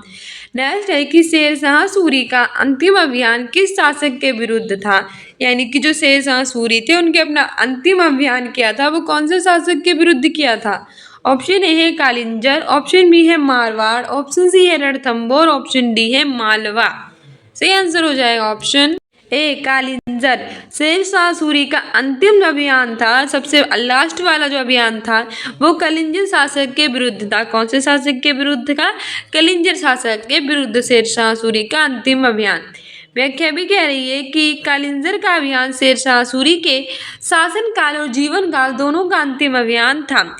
कालिंजर का अभियान, जो कालिंजर का अभियान था ये बहुत मोस्ट इम्पॉर्टेंट अभियान है, क्योंकि ये शेरशाह सूरी के शासनकाल का अंतिम और जीवन काल का भी अंतिम था। यानी इसके बाद उनकी मृत्यु हो गई थी और शासनकाल भी उनका समाप्ति हो गया था। जब मृत्यु हो गई थी तो शासनकाल कैसे रहेगा। तो कालिंजर का अभियान शेरशाह सूरी का जीवन काल का अंतिम और उनके शासनकाल का भी अंतिम अभियान था। कालिंजर के किले को बुंदेलखंड की कुंजी कहा जाता था। कालिंजर के किले को क्या कहा जाता था, बुंदेलखंड की कुंजी। बुंदेलखंड की कुंजी किसके कहते हैं, कौन से किले को, तो कालिंजर के किले को कहते हैं। माना जाता है कि शेरशाह सूरी ने ये अभियान एक नर्तकी को पाने के लिए किया था। एक नर्तकी थी, उस पर मोहित हो गए थे शेरशाह सूरी और उसके पाने के लिए उन्होंने कालिंजर का अभियान कर डाला था, जिसे राजा कीरत सिंह ने देने से इनकार कर दिया था। और कहाँ थी, राजा कीरत सिंह में। इस अभियान में उक्का नामक तोप के फटने से एक गोला किले की दीवार से टकराकर बारूद के ढेर में जा गिरा। उसमें भयंकर आग लग गई और शेरशाह सूरी जो थे पूरी तरह से उसमें झुलस गए थे। तो देखो भैया, शेरशाह सूरी कम नहीं थे, ये भी शेरशाह सूरी एक नर्तकी पर ये हो गए मोहित और इनके मोहन काल के कारण क्या हो गया, कालिंजर का अभियान इन्होंने कर डाला। और इस राजा कीरत सिंह थे, उन्होंने देने से इनकार कर दिया कि नहीं मैं क्यों नर्तकी को दूं अपनी। उन्होंने कहा मैं नहीं दूंगा। तो उन्होंने कहा अच्छा नहीं दोगे तो मैं युद्ध लड़ूंगा। ये पहुंच गए युद्ध लड़ने, कालिंजर का अभियान करने पहुंच गए। लेकिन क्या हुआ कि इसमें शेरशाह सूरी बहुत ही अजीब आदमी थे, मतलब ये भी इन पर भी अजीब ही थे भैया, क्योंकि शेरशाह सूरी ने अभियान कर डाला एक नर्तकी को पाने के लिए। ये एक नर्तकी पर हो गए मोहित और राजा कीरत सिंह ने उसे देने से कर दिया इनकार। तो इन्होंने कहा अच्छा तुम नहीं दोगे इस नर्तकी को मुझे। इन्होंने कहा नहीं दूंगा। तो क्या राजा कीरत सिंह अब तुम्हें मुझसे लड़ना होगा। और ये पहुंच गए कलिंजर का अभियान करने के लिए। कलिंजर के अभियान करने तो गए और कलिंजर के किले को कहा जाता था बुंदेलखंड की कुंजी। फिर क्या बात थी, इसमें एक जो तोप थी उक्का फट गई, और उक्का जो तोप थी वो गोला किले से, मतलब जो उक्का जो तोप थी वो गोला किले की दीवार से टकराई और बारूद के ढेर में जा गिरी। इन्हें पता ही नहीं चला कि इन्हें कहा मैं तो नर्तकी के सपनों में खो गई कि मैं तो उसे पाकर ही रहूंगा। भैया फिर लग गई आग, और आग लगी है तो झुलसेंगे शेरशाह सूरी। तो शेरशाह सूरी पूरी तरह से झुलस गए। तो शेरशाह सूरी इतने बहादुर थे, लेकिन इनकी मृत्यु हुई आग में जलने से। ठीक है, क्यों? क्योंकि जो उक्का नामक तोप थी उस पे फटने से एक गोले किले की दीवार से टकराया और बारूद के ढेर में जा गिरा, आग लग गई और आग से ये पूरी तरह से झुलस गए। तो कलिंजर का अभियान इनके शासनकाल के और जीवन काल का अंतिम अभियान था। और ये जो था कलिंजर का किला, उसे कहते थे बुंदेलखंड की कुंजी। एक नर्तकी पर फिदा थे, कीरत सिंह ने देने से कर दिया था इनकार। उक्का नामक तोप फटा था और फिर इनकी मृत्यु हो गई थी। इंपॉर्टेंट क्वेश्चन पूछेगा कि शेरशाह सूरी की जो मृत्यु थी वो कौन से अभियान में हुई थी? तो कालिंजर के अभियान में हुई थी। फिर पूछेगा कि कालिंजर के किले को क्या कहा जाता था? तो ये बुंदेलखंड की कुंजी कहा जाता था। किस पर फिदा थे? नर्तकी पर फिदा थे। देने से किसने इनकार कर दिया था? राजा कीरत सिंह ने कर दिया था। जो तोप फटी थी तो उस तोप का नाम क्या था? तो उक्का नामक तोप थी। कौन सी तोप थी? उक्का नामक तोप थी। ठीक है, कौन सी किले से करवाई थी? गोला किले की दीवार से टकराई थी। कहाँ जा गिरी थी? बारूद में। क्या लग गई थी? आग। और झुलस कौन गए थे? शेरशाह सूरी। नेक्स्ट है कि राजा राम मोहन राय के प्रयासों से बंगाल में सती प्रथा को किस अधिनियम के अंतर्गत निषेध किया गया? यानी कि राजा जो राम मोहन राय थे, इनके प्रयासों से बंगाल में जो सती प्रथा थी उसको किस अधिनियम के अंतर्गत निषेध कर दिया गया, हटा दिया गया? सी आंसर हो जाएगा ऑप्शन ए है नियमन 1829, ऑप्शन बी है नियमन 1831, ऑप्शन सी है नियमन 1856, ऑप्शन डी है नियमन 1829। सी आंसर हो जाएगा ऑप्शन ए नियमन 1829। मोहन राय के प्रयासों से बंगाल में सती प्रथा को नियमन 1829 में तत्कालीन ब्रिटिश भारत के governor general Lord William Bentinck के द्वारा 4 दिसंबर 1829 को बंगाल सती रेगुलेशन पास किया गया। और इस कानून के माध्यम से पूरे ब्रिटिश भारत में सती प्रथा पर क्या लगा दी गई? रोक लगा दी गई। तो सती प्रथा पर रोक किसके प्रयासों से लगाई गई? राजा राम मोहन राय के प्रयासों से लगाई गई। और जो कौन से गवर्नर जनरल थे? जो लॉर्ड विलियम बेंटिक थे। इन्होंने कब लगाई थी? 4 दिसंबर 1829 को लगाई थी। ठीक है, बंगाल सती रेगुलेशन पास किया था, इसके माध्यम से मिल गई थी सती प्रथा पर रोक। नेक्स्ट है कि भारतीय संविधान की प्रस्तावना में संशोधन किस वर्ष हुआ था? ऑप्शन ए है 1975, ऑप्शन बी है 1976, ऑप्शन सी है 1978, ऑप्शन डी है 1992। तो बताइए भारत की में जो संविधान संशोधन हुआ था प्रस्तावना में, वो किस वर्ष हुआ था? तो हमारी संविधान की प्रस्तावना में 42वें संविधान संशोधन 1976 के द्वारा परिवर्तन हुआ था। ठीक है, इसमें 3 शब्द जोड़े गए थे। 3 से शब्द कौन कौन से जोड़े गए थे वो आप मुझे कमेंट बॉक्स में बताना, पता तो चले कि आपको कितना आता है। ठीक है, तो ऑप्शन बी बिल्कुल सही हो जाएगा। व्याख्या भी है कि भारतीय संविधान की प्रस्तावना के अनुसार भारत एक समाजवादी, धर्मनिरपेक्ष, लोकतांत्रिक और गणतांत्रिक राष्ट्र है। वर्ष 1976 में 42वें संविधान संशोधन के माध्यम से संविधान की प्रस्तावना में संशोधन किया गया और 3 नए शब्द जोड़े गए। कौन कौन से जोड़े गए आपको शायद दिख भी रहे होंगे, फिर भी कमेंट बॉक्स में लिखना जिससे आपको पता चल जाए और अच्छे से याद भी हो जाए। वो हमारे थे समाजवादी, धर्मनिरपेक्ष और अखंडता। आपसे पूछेगा कि भारत के संविधान की जो प्रस्तावना थी इसमें क्या कोई भी संविधान संशोधन हुआ है कि नहीं? तो आप कहेंगे हाँ हुआ है। तो इसमें जो हुआ था तो इसमें क्या हुआ था और कब हुआ था? तो इसमें 42वें संविधान संशोधन हुआ था 1976 में। 3 शब्द ने जोड़े गए थे और वो 3 शब्द कौन कौन से थे? तो वो समाजवादी थे, धर्मनिरपेक्ष थे और अखंडता थे। जल्दी कमेंट बॉक्स में लिखिए, आपको भी याद हो जाए। समाजवादी, धर्मनिरपेक्ष और अखंडता, ये 3 शब्द जोड़े गए थे 42वें संविधान संशोधन 1976 के द्वारा। भारतीय संविधान की प्रस्तावना के अनुसार भारत के एक समाजवादी, धर्मनिरपेक्ष, लोकतांत्रिक और गणतांत्रिक राष्ट्र है। मैंने आपको पूछा भी था कम्युनिटी पोस्ट में कि धर्मनिरपेक्ष का मतलब क्या होता है, और एक बार ये लेखपाल के एग्जाम में और एक बार रीट के एग्जाम में और 2 बार सीटेट के एग्जाम में पूछा भी जा चुका है कि धर्मनिरपेक्ष का शाब्दिक अर्थ क्या होता है। भारत एक धर्मनिरपेक्ष राष्ट्र है, तो धर्मनिरपेक्ष से आपका क्या मतलब है? तो मैंने आपको कमेंट बॉक्स कम्युनिटी पोस्ट में पूछा था, उसमें आंसर दिया कीजिए। इंस्टाग्राम पर भी पूछते हैं और अपने जो टेलीग्राम में उसमें क्विज़ेस पूछते हैं, उसमें भी पूछते हैं, तो उसे भी फॉलो कर लीजिए इंस्टाग्राम और टेलीग्राम पे हमें होम एजुकेशन के नाम से। धर्मनिरपेक्ष का मतलब होता है जिसका कोई धर्म ना हो, यानी भारत एक धर्मनिरपेक्ष राज्य है। यानी भारत में हिंदू, मुस्लिम, सिख, ईसाई सभी साथ साथ रहते हैं, लेकिन भारत का अपना कोई धर्म नहीं है। ये नहीं कह सकते कि भारत में सिर्फ हिंदू हैं या फिर भारत एक हिंदू राज्य है, भारत एक मुस्लिम राज्य है, पंजाब सिख राज्य है और ईसाई राज्य है, ये सब नहीं कह सकते हैं, क्योंकि भारत एक धर्मनिरपेक्ष राज्य, सारे धर्म के लोग यहाँ रहते तो हैं, लेकिन भारत का अपना कोई धर्म नहीं है। ठीक है, नेक्स्ट है हमारा कि वे संवैधानिक संशोधन जो शिक्षा के अधिकार से संबंधित है। ऑप्शन ए है 42वां संशोधन, ऑप्शन बी है 52 संशोधन, ऑप्शन सी है 61 संशोधन, ऑप्शन सी है 86वां संशोधन। तो बताइए कि वे संवैधानिक संशोधन कौन सा है जो शिक्षा के अधिकार से संबंधित है।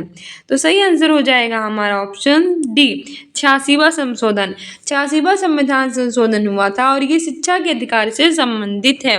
ठीक है, 42वां संविधान संशोधन 1976 में हुआ था और ये 61वां संशोधन 1989 में हुआ था। व्याख्या भी है कि दिसंबर 2002 में अनुच्छेद 21 के में भाग 3 के माध्यम से 86वां संविधान विधेयक में 6 से 14 साल के सभी बच्चों का मुक्त और अनिवार्य शिक्षा के अधिकार को मौलिक अधिकार बना दिया गया। तो आपसे पूछेगा कि कब, तो दिसंबर 2002 यानी कि 86वां संविधान संशोधन 2002 दिसंबर को हुआ था। कब हुआ था? 86वां संविधान संशोधन 2002 दिसंबर में। कौन से आर्टिकल में जोड़ा गया? तो शिक्षा का अधिकार एक मौलिक अधिकार है और 21 के ए में है। मैंने आपको बताया भी था कि 21 के ए में मौलिक अधिकार है हमारा शिक्षा का अधिकार और 21 के ए में है, यानी कि भाग 3 में जाएगा, क्योंकि सारे भाग मैंने आपको शॉर्ट्स बना के रखे हैं कि कौन से भाग में क्या है। हमारे जो संविधान है इसमें टोटल 22 भाग होते हैं। इसके भाग 1 में संघ और उसका राज्य क्षेत्र है जो आर्टिकल 1 से लेकर 4 तक आता है। भाग 2 में नागरिकता यानी सिटीजनशिप है जो हमने कहाँ से ली है? इंग्लैंड से ली है और भारत में एकल नागरिकता है, ये आर्टिकल 5 से लेकर 11 तक है। भाग 3 में मौलिक अधिकार फंडामेंटल राइट्स हैं जो हमने यूनाइटेड स्टेट ऑफ अमेरिका से लिए हैं और ये 12 से लेकर 35 तक में है। तो 21 के ए में है तो ऑटोमेटिक किस में चले जाएंगे? भाग 3 में चले जाएंगे, मौलिक अधिकार में चले जाएंगे। स्टार्टिंग में ये नहीं थे, लेकिन 86वां संविधान संशोधन हुआ 2002 में और इसमें अनिवार्य शिक्षा कर दी गई 6 से लेकर 14 साल के बच्चों के लिए। याद रखना, और मैंने जितने भी मुझे बना के रखे हैं मौलिक अधिकार, जो हमारे मौलिक कर्तव्य, ये सब वीडियोस देख लेना और मैंने बहुत सारे शॉर्ट्स बना रखे हैं। आज मैं आपकी एक प्लेलिस्ट भी बना दूंगी जिसमें मैं अपने इंडिया में जो पार्ट्स के मैंने वीडियो बनाए वो अलग ही कर दूंगी, यानी सारे भाग जो हैं आप वो प्लीज़ दे डालिएगा।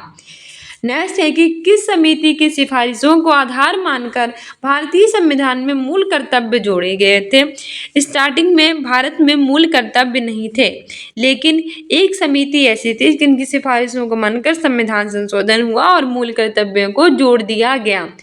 ऑप्शन ए है सरदार स्वर्ण सिंह समिति, ऑप्शन बी है अशोक मेहता समिति, ऑप्शन सी है सादिक अली समिति और ऑप्शन डी है हेगड़े समिति।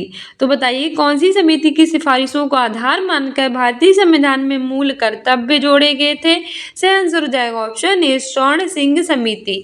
सरदार स्वर्ण सिंह की सिफारिशों को आधार मानकर 42वां संविधान संशोधन हुआ 1976 में और इसमें मूल कर्तव्य जोड़े गए। ये हमारे आर्टिकल 4A यानी कि हमारा जो भाग 4A है उसके आर्टिकल 51 के ए में आते हैं। मैंने आपको बताया था कि फिर हमारे पास 3 मैंने आपको बता दिए, फिर हमारा भाग 4 आता है जिसमें हमारे राज्य के नीति निर्देशक तत्व DPSP director principle of state policy आती हैं, जो कि हमने आयरलैंड से लिए गए हैं और आयरलैंड ने से स्पेन से ग्रहण किया है। ये आर्टिकल 36 से लेकर 51 में आते हैं।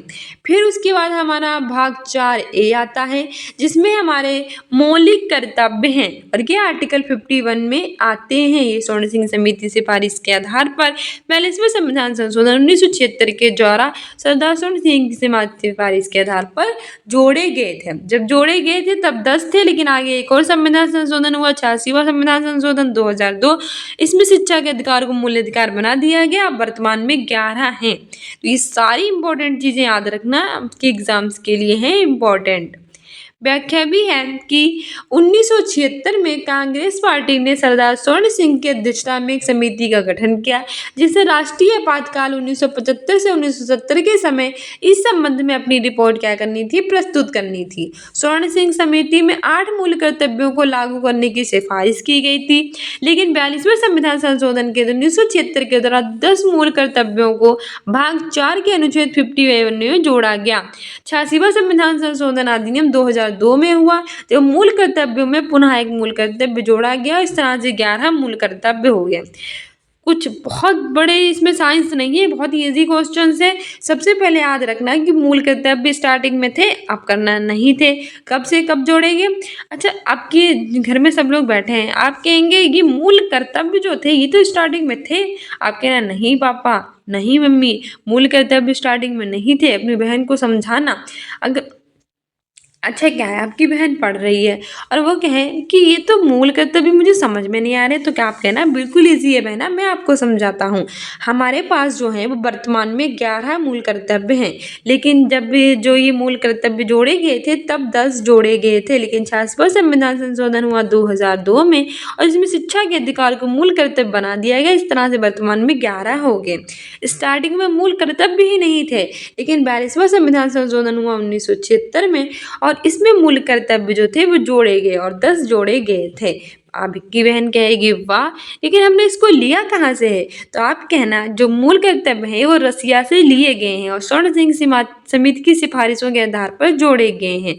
ठीक है, अब कहेंगे कि बहन कहेगी वाह भैया थैंक यू, पर भाग कौन सा है? अब आप कहना कि भाग 4 के ए में है और जो आर्टिकल है वो 51 के ए में है। आपकी बहन कहेगी वाह, और भी बताओ। तो आप कहेंगे चुप बैठ, जाके होम एजुकेशन जो है वो अभी इसके अभी सब्सक्राइब कर ले और अपने मोबाइल में देख डाल सारे वीडियोस, आपको सब कुछ पता चल जाएगा, सारे शॉर्ट्स देख डाल और इंस्टाग्राम और टेलीग्राम पर भी फॉलो कर लो। रील देखने से तो अच्छा है तुम ये सारी चीज़ें देखो। ठीक है, एक अच्छे भाई की तरह उसे हमारा चैनल सब्सक्राइब करने के लिए कहना। नेक्स्ट क्वेश्चन है कि भारत सरकार ने काका कालेकर को अन्य पिछड़ा वर्ग आयोग का अध्यक्ष नियुक्त किया। नियुक्ति का वर्ष क्या था? ऑप्शन ए है 1951, ऑप्शन बी है 1953, ऑप्शन सी है 1955, ऑप्शन डी है 1957। से आंसर हो जाएगा ऑप्शन बी 1953। भारत सरकार ने काका कालेकर को अन्य पिछड़ा वर्ग आयोग का अध्यक्ष नियुक्त किया और नियुक्ति का वर्ष 1953 था। किसने किया? भारत सरकार ने किया। किसका अध्यक्ष नियुक्त किया? अन्य पिछड़ा वर्ग का। किसने नियुक्त किया? काका कालेकर को। और कब किया? 1953 में। ठीक है, नया व्याख्या भी है कि जनवरी 1953 में काका कालेकर की अध्यक्षता में प्रथम पिछड़ा वर्ग आयोग गठित किया गया था। आयोग ने सामाजिक और शैक्षिक आधार पर पिछड़े वर्ग की पहचान के लिए 4 मानक बनाए थे। 102वां संविधान संशोधन हुआ 2018। 102वां संविधान संशोधन अधिनियम 2018 राष्ट्रीय पिछड़ा वर्ग आयोग NCVC की संवैधानिक दर्जा प्रदान करता है। 102वां संविधान संशोधन क्या करता है? NCVC को संवैधानिक दर्जा प्रदान करता है। ठीक है, NCVC यानी कि राष्ट्रीय पिछड़ा वर्ग आयोग। ठीक है, नेक्स्ट क्वेश्चन है कि भारत के संविधान में धर्मनिरपेक्षता का अर्थ है। अगर आपने हमारी व्याख्या अच्छे से सुनी होगी तो आपको भी पता चल जाएगा, क्योंकि अभी थोड़ी देर पहले मैंने एक क्वेश्चन में आपको बताया भी था कि धर्मनिरपेक्षता का मतलब क्या होता है। और इससे पहले जो मैंने आपको PYQ कराए थे उसमें भी बताया था, क्योंकि उसमें भी ये रिपीट हुआ था। इसका मतलब ये मोस्ट रिपीटेड क्वेश्चन है लेखपाल में, रीट एग्जाम में, CTET में और हमारे इसमें DSSS में बहुत बार पूछा गया है। तो अच्छे से इस क्वेश्चन को ध्यान से रखना कि भारत के संविधान में धर्मनिरपेक्षता का क्या अर्थ है। ऑप्शन ए है कि राज्य का अपना कोई धर्म नहीं है। ऑप्शन बी है राज्य के धर्म से कोई संबंध ही नहीं है। थर्ड है कि राज्य का अपना कोई धर्म नहीं है। और ऑप्शन डी है कि राज्य सभी धर्मों को मान्यता देता है परंतु उसका अपना कोई धर्म नहीं होता है। तो राज्य का अपना धर्म है तो गलत है, राज्य का कोई अपना धर्म है ही नहीं। राज्य का धर्म से कोई संबंध ही नहीं, आप ऐसे कैसे कह सकते हो कि कोई संबंध ही नहीं है। थर्ड है कि राज्य का अपना कोई धर्म नहीं है। और फोर्थ है राज्य सभी धर्मों को मान्यता देता है परंतु उसका अपना कोई धर्म नहीं होता है। तो थर्ड सही है, लेकिन थर्ड से भी अच्छा हमें फोर्थ दिख रहा है कि भारत एक धर्मनिरपेक्ष राज्य। इसका मतलब है कि राज्य सभी धर्मों को क्या देता है? मान्यता, लेकिन उसका अपना कोई धर्म नहीं होता। फोर्थ बिल्कुल सही हो जाएगा राज्य का अपना कोई धर्म नहीं है, ये भी बिल्कुल सही बात है, लेकिन इससे अच्छा हमें फोर्थ मिल गया। तो ऑप्शन चार पढ़ने हैं, तो सबसे अच्छा ऑप्शन उसको हमें लगाना है कि राज्य का अपना कोई धर्म नहीं है। राज्य सभी धर्मों को क्या देता है, मान्यता तो देता ही है ना। तो ऑप्शन हमारा डी बिल्कुल सही हो जाएगा। डी वाला ऑप्शन ना होता तो सी ऑप्शन सही होता।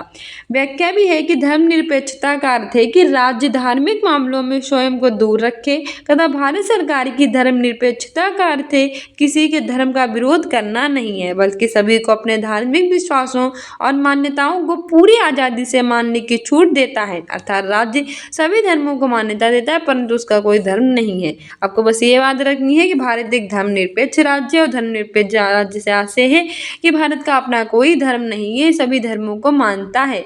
और ये धर्मनिरपेक्ष है, ये बात किसमें की गई है, प्रस्तावना में की गई है। प्रस्तावना में एक संविधान संशोधन हुआ था 42वां, ठीक है, 3 शब्द जोड़े गए थे। नेक्स्ट है कि राज्यसभा का सदस्य चुने जाने के लिए प्रत्याशी की उम्र होनी चाहिए। जो राज्यसभा का सदस्य चुनना है, तो राज्यसभा के लिए आपकी उम्र कितनी हो जाए। मान लीजिए आपने कहा कि पापा मैं अब लड़ूंगा राज्यसभा का चुनाव, पापा ने कहा लड़ जाके, उम्र कितनी है, पापा के आप मेरी उम्र तो 21 ही है। पागल आ लड़के, तुझे इतना भी नहीं पता, जो मैंने हिस्ट्री वो पॉलिटिकल साइंस क्यों दी थी पढ़ने के लिए, तुम्हें इतना भी नहीं पता कि उम्र कितनी होनी चाहिए राज्यसभा का सदस्य बनने के लिए। 25 साल होनी चाहिए, 35 साल होनी चाहिए, 30 साल होनी चाहिए कि 21 साल होनी चाहिए। तुम कह रहे पापा मेरी तो 21 है, तो 21 नहीं लगेगी। तो पापा तो क्या मैं 35 साल का बुढ़ा हो जाऊं, तो नहीं 35 भी नहीं होती। ठीक है पापा मैं 25 साल का हो जाऊंगा तब लड़ूंगा। कहना हे भगवान, तो अरे पापा कहेंगे किस बेवकूफ़ को मैंने पॉलिटिकल साइंस दिला दी, इसको तो पॉलिटिका पी तक नहीं आता है, कुछ नहीं आता है इसको। कहेंगे बेटा 30 साल का होगा तू तो चुनेगा राज्यसभा का चुनाव। राज्यसभा का सदस्य चुने जाने के लिए प्रत्याशी की आयु 30 साल होनी चाहिए। 30 साल का तुम हो जाओगे तब लड़ोगे। तो क्या तुम्हें किसी काम का ही नहीं हो, तो हो काम के, तुम 21 साल पूरे कर चुके हो। तुम जब 18 साल के पूरे हो गए थे तो तुमने क्या किया था, तो तुमने वोट डाला था, क्योंकि 18 साल के बाद आप वोट डाल सकते हो।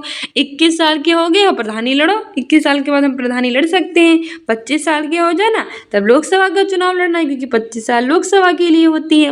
और 30 साल के हो जाना तो राज्यसभा का लड़ लेना, राज्यसभा के लिए 30 होती है। लेकिन इतने पे ही तुम मत रुकना, तुम 35 साल तक लड़ना। और 35 साल में किसका लड़ा जाता है, कहेंगे पापा मैं तो कमेंट बॉक्स में बताऊंगा। तो सब लोग मुझे कमेंट बॉक्स में बताना 35 साल पूरी हो जाने पर कौन सा हम चुनाव लड़ सकते हैं, ठीक है। व्याख्या भी कह रही है कि राज्यसभा जो है वो भारतीय लोकतंत्र की ऊपरी प्रतिनिधि सभा है। राज्यसभा में 245 सदस्य होते हैं, जिसमें 12 सदस्य भारत के राष्ट्रपति के द्वारा नामांकित होते हैं और इन्हें हम नामित सदस्य कहते हैं। राज्यसभा में सदस्य 6 साल के लिए चुने जाते हैं, जिनमें 1/3 हर 2 साल में सेवानिवृत्त होते हैं। आर्टिकल 84 में राज्यसभा की सदस्यता के लिए कम से कम 30 वर्ष की आयु का होना चाहिए, ठीक है। यानी कि हमारा जो राज्यसभा है वे भारतीय लोकतंत्र की कौन सी प्रतिनिधि सभा है, ऊपरी। हमारे पास 2 भारतीय लोकतंत्र की प्रतिनिधि सभा है, ऊपरी और निचली। ऊपरी को हम लोग कहते हैं राज्यसभा और निचली को कहते हैं हम लोकसभा। राज्यसभा में कितने सदस्य होते हैं, 245 यानी 245 होते हैं। इसमें से भारत के राष्ट्रपति के द्वारा कितने नामांकित होते हैं, 12। और इन्हें हम क्या कहते हैं, नामित कहते हैं, क्योंकि नामांकित होते तो नामित ही कहते हैं। राज्यसभा में जो सदस्य होते हैं वो कितने साल के लिए चुने जाते हैं, 6 साल के लिए। और इनके 1/3 हर 2 साल में होते हैं सेवानिवृत्त। वहीं हमारा आर्टिकल जो 84 है, अनुच्छेद 84 है, उसमें राज्यसभा की सदस्यता के लिए 30 वर्ष की आयु बताई गई है। कितनी बताई गई है, 30 वर्ष। किसके लिए, राज्यसभा के लिए। इसमें आर्टिकल 84 में। नेक्स्ट है कि भारतीय संविधान का 44वां संशोधन निम्नलिखित में से किस एक प्रधानमंत्री के समय में किया गया। ऑप्शन ए है इंदिरा गांधी, ऑप्शन बी है चंद्रशेखर, ऑप्शन सी है चौधरी चरण सिंह और ऑप्शन डी है मोरारजी देसाई। 44वां संविधान संशोधन हुआ था 1978 में, ठीक है। इसमें संपत्ति के अधिकार को हटा दिया गया था, उसे एक विधिक अधिकार बना दिया गया था और 300 के काम में कर दिया गया था। पहले वो मौलिक अधिकार था, इस तरह से मौलिक अधिकारों की संख्या 6 रह गई थी। लेकिन 1978 में किया तो गया था, लेकिन 44वें संविधान संशोधन के में प्रधानमंत्री कौन थे, तो बताइए 1978 में प्रधानमंत्री कौन थे, जल्दी से बताओ। से आंसर हो जाएगा ऑप्शन डी मोरारजी देसाई थे। ये क्वेश्चन में आप देख रहे हैं एक क्वेश्चन नहीं हो रहा है, एक क्वेश्चन के साथ 4-5 क्वेश्चन और भी हो रहे हैं आपकी जी के, जनरल नॉलेज की, ये सारी चीजें भी साथ में आपकी क्या हो रही हैं, कवर। तो भारतीय संविधान का 44वां संविधान संशोधन 1978 में हुआ। उस समय प्रधानमंत्री मोरारजी देसाई थे। संविधान संशोधन के द्वारा क्या किया गया, संपत्ति का अधिकार था उसे मौलिक अधिकार से हटाकर विधिक अधिकार बना दिया गया, 300 के कामे कर दिया गया। इस तरह से मौलिक अधिकारों की संख्या 6 रह गई, पहले कितनी थी, 7 थी, वर्तमान में 6 ही है। व्याख्या भी है कि भारतीय संविधान का 44वां संशोधन प्रधानमंत्री मोरारजी देसाई के समय 1978 में हुआ था। कब हुआ था, 1978 में। किसके साथ हुआ था, प्रधानमंत्री कौन थे, मोरारजी देसाई थे। इस संशोधन में संपत्ति के अधिकार को मूल अधिकार से हटाकर केवल विधिक अधिकार बना दिया गया। नेक्स्ट क्वेश्चन है कि सर्वोच्च न्यायालय का वे कौन सा न्यायाधीश था जिसके खिलाफ महाभियोग प्रक्रिया आरंभ की गई लेकिन महाभियोग पास नहीं हो सका। यानी कि सर्वोच्च न्यायालय के उस न्यायाधीश के बारे में हमें बताना है जिसके खिलाफ महाभियोग की प्रक्रिया स्टार्ट तो हुई लेकिन महाभियोग ही पास नहीं हो सका। के जी बालकृष्ण, ऑप्शन बी है बी रामास्वामी, ऑप्शन सी है सौमित्र सेन, ऑप्शन डी है स्वतंत्र कुमार। सही आंसर हो जाएगा ऑप्शन बी रामास्वामी। सर्वोच्च न्यायालय यानी कि सुप्रीम कोर्ट का वह न्यायाधीश बी रामास्वामी था जिसके खिलाफ महाभियोग की प्रक्रिया स्टार्ट हुई थी लेकिन महाभियोग जो था वो पास नहीं हो सका था। ठीक है, ऑप्शन बी बिल्कुल सही हो जाएगा। व्याख्या भी है कि आज़ाद भारत में पहली बार किसी जस्टिस को पद से हटाने की कार्यवाही मई 1993 में पीवी नरसिंह राव के प्रधानमंत्री रहते हुई थी। आज़ाद भारत में यानी कि भारत को स्वतंत्रता मिली थी, उसके बाद कोई जस्टिस था उसे उसके पद से हटाना था, तो उससे के लिए कार्यवाही 1993 में मई में हुई थी। उस समय प्रधानमंत्री कौन थे, 1993 में पीवी नरसिम्हा राव थे। उस समय सुप्रीम कोर्ट के जस्टिस बी रामास्वामी के खिलाफ लोकसभा में महाभियोग प्रस्ताव पेश किया गया था। उनके खिलाफ 1990 में पंजाब और हरियाणा हाईकोर्ट के चीफ जस्टिस के पद पर रहते हुए भ्रष्टाचार के गंभीर आरोपों के आधार पर पद से हटाने के लिए महाभियोग पास किया गया लेकिन यह लोकसभा में ही पारित नहीं हो सका।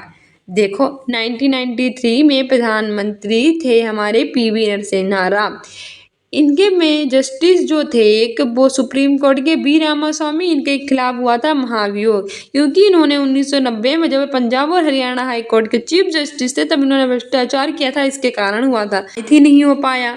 नेक्स्ट है कि भारतीय संविधान की 12वीं अनुसूची संबंधित है। ऑप्शन ए है पंचायती राज व्यवस्था से, ऑप्शन बी है नगर पालिका से, ऑप्शन सी है केंद्र की भाषाओं से, ऑप्शन डी है केंद्र राज्य संबंध से। सही आंसर हो जाएगा ऑप्शन बी नगर पालिका से। हमारे भारत के संविधान में टोटल 12 अनुसूचियां हैं। ठीक है, तो उसमें जो हमारी 12वीं अनुसूची है ये नगर पालिका से और 11वीं अनुसूची पंचायती राज व्यवस्था से संबंधित है। व्याख्या भी है कि 74वें संविधान संशोधन अधिनियम 1992 के माध्यम से जो नगर पालिका है नगरीय शासन प्रणाली को संवैधानिक बनाया गया था। इसके माध्यम से नगर प्रशासन संबंधी 18 विषय का उल्लेख किया गया है। यानी कि 74वां संविधान संशोधन कब हुआ था, 1992। इसमें हमारी 12वीं अनुसूची जोड़ी गई थी जो संबंधित थी नगर पालिका से और इसमें कितने विषय हैं, 18 विषय हैं। ठीक है, नेक्स्ट क्वेश्चन है कि वह कौन सा उपराष्ट्रपति था जिसका देहांत अपने कार्यकाल के दौरान हुआ।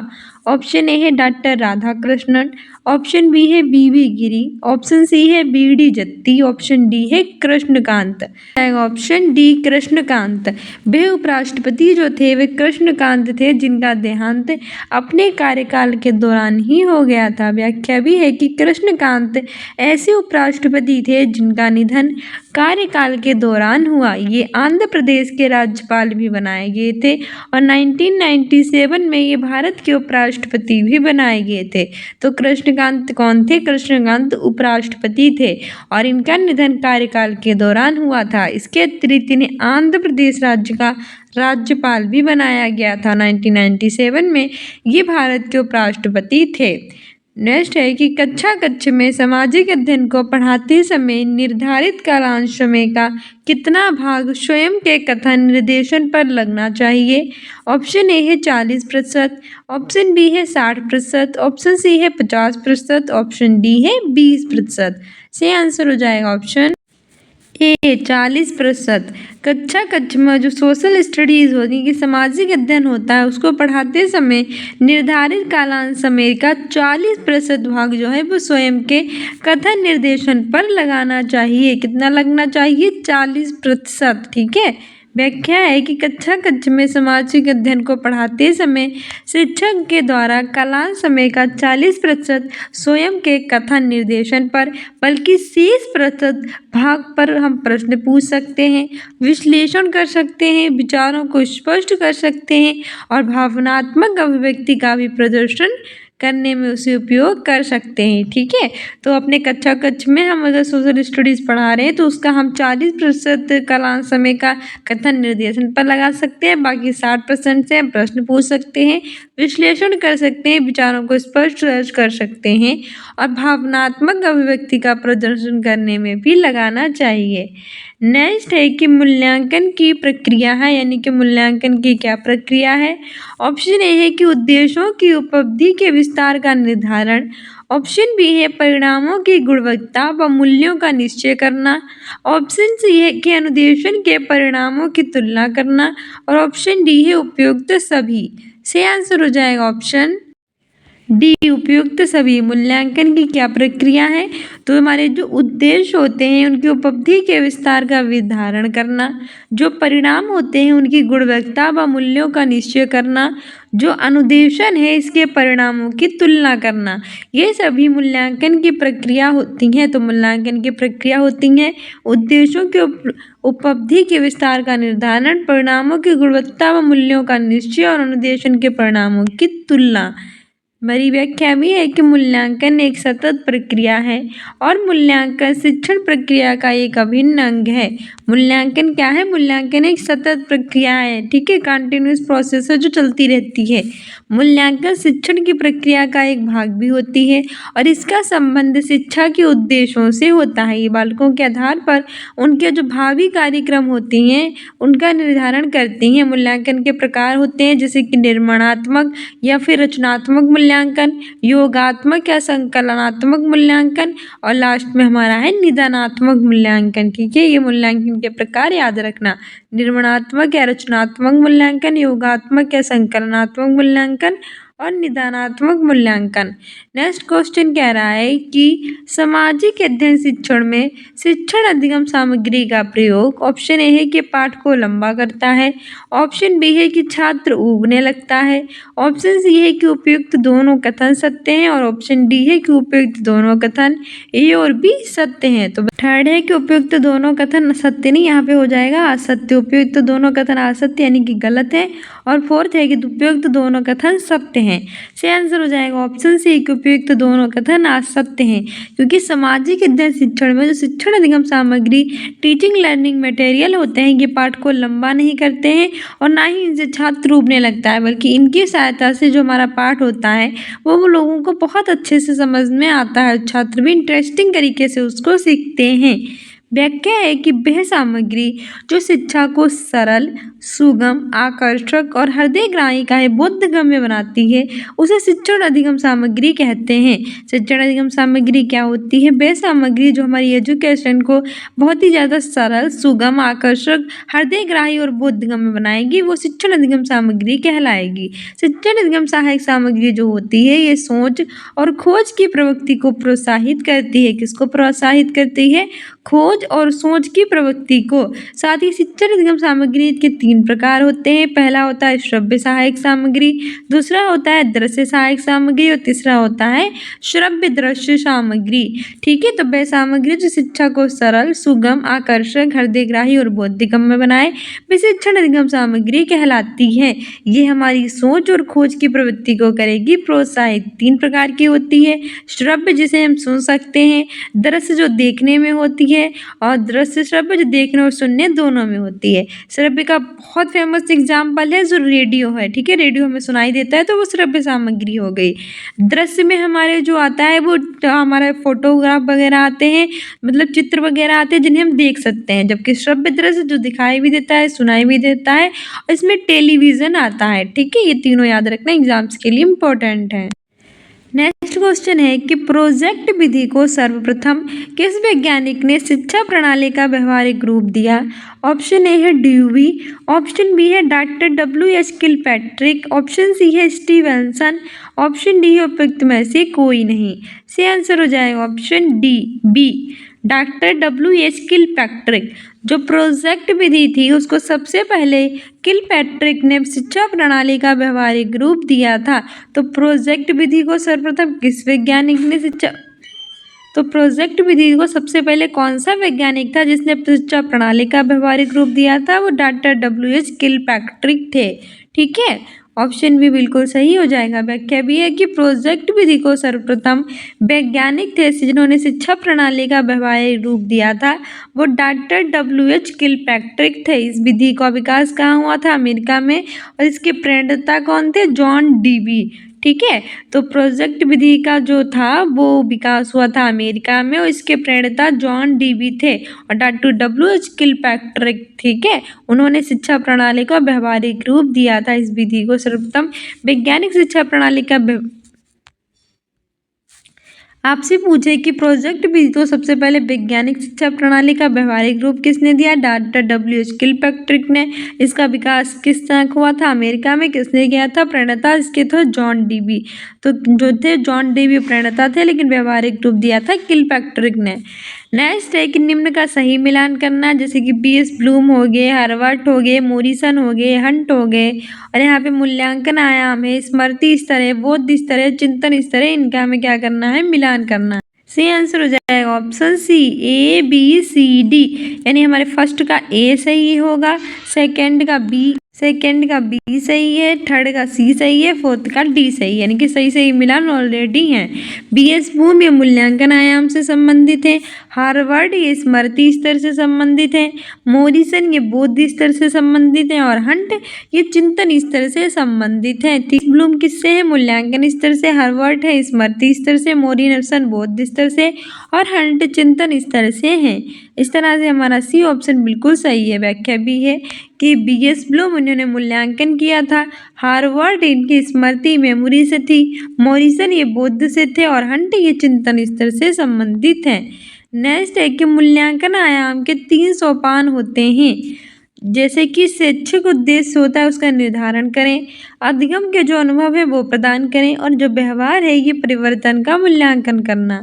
ये तीनों सोपान किसके द्वारा दिए गए थे? ऑप्शन ए है बी.एस. ब्लूम, ऑप्शन बी है हार्वर्ड, ऑप्शन सी है स्कीनर, ऑप्शन डी है थॉर्नडाइक। सही आंसर हो जाएगा ऑप्शन ए बी.एस. ब्लूम। ठीक है, मूल्यांकन आयाम के कितने सोपान होते हैं? 3 सोपान होते हैं और किसने दिए हैं? बी.एस. ब्लूम ने दिए हैं। तीनों सोपान कौन कौन से हैं? जैसे कि हमारे शैक्षिक उद्देश्य होता है इसका निर्धारण करना, अधिगम के जो अनुभव होता है उन्हें प्रदान करना और जो व्यवहार होता है वो परिवर्तन का मूल्यांकन करना। ठीक है, बी.एस. ब्लूम के द्वारा दिए गए हैं। व्याख्या भी है कि मूल्यांकन प्रक्रिया के सोपान बी.एस. ब्लूम के द्वारा विकसित किया गया है, जो इस प्रकार से है: उद्देश्यों का निर्धारण, अधिगम क्रियाओं का आयोजन और मूल्यांकन। नेक्स्ट हमारा क्वेश्चन कह रहा है कि कौन सा अजैव संसाधन नहीं है, यानी इसमें से कौन सा ऐसा संसाधन है जो अजैव नहीं है?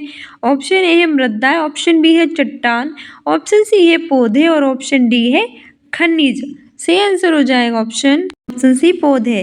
पौधे जो है वो अजैव संसाधन नहीं है, जबकि मृदा हो गई, चट्टानें हो गई, खनिज हो गई, ये सारी अजैव संसाधन हैं। ठीक है, संसाधन जो होते हैं वो 2 प्रकार के होते हैं, एक होते हैं जैव संसाधन, एक होते हैं अजैव संसाधन। जैव संसाधन कौन से होते हैं? जिन संसाधनों की प्राप्ति जीव मंडल से होती है और जिनमें जीवन व्याप्त होता है उन्हें हम कहते हैं जैव संसाधन।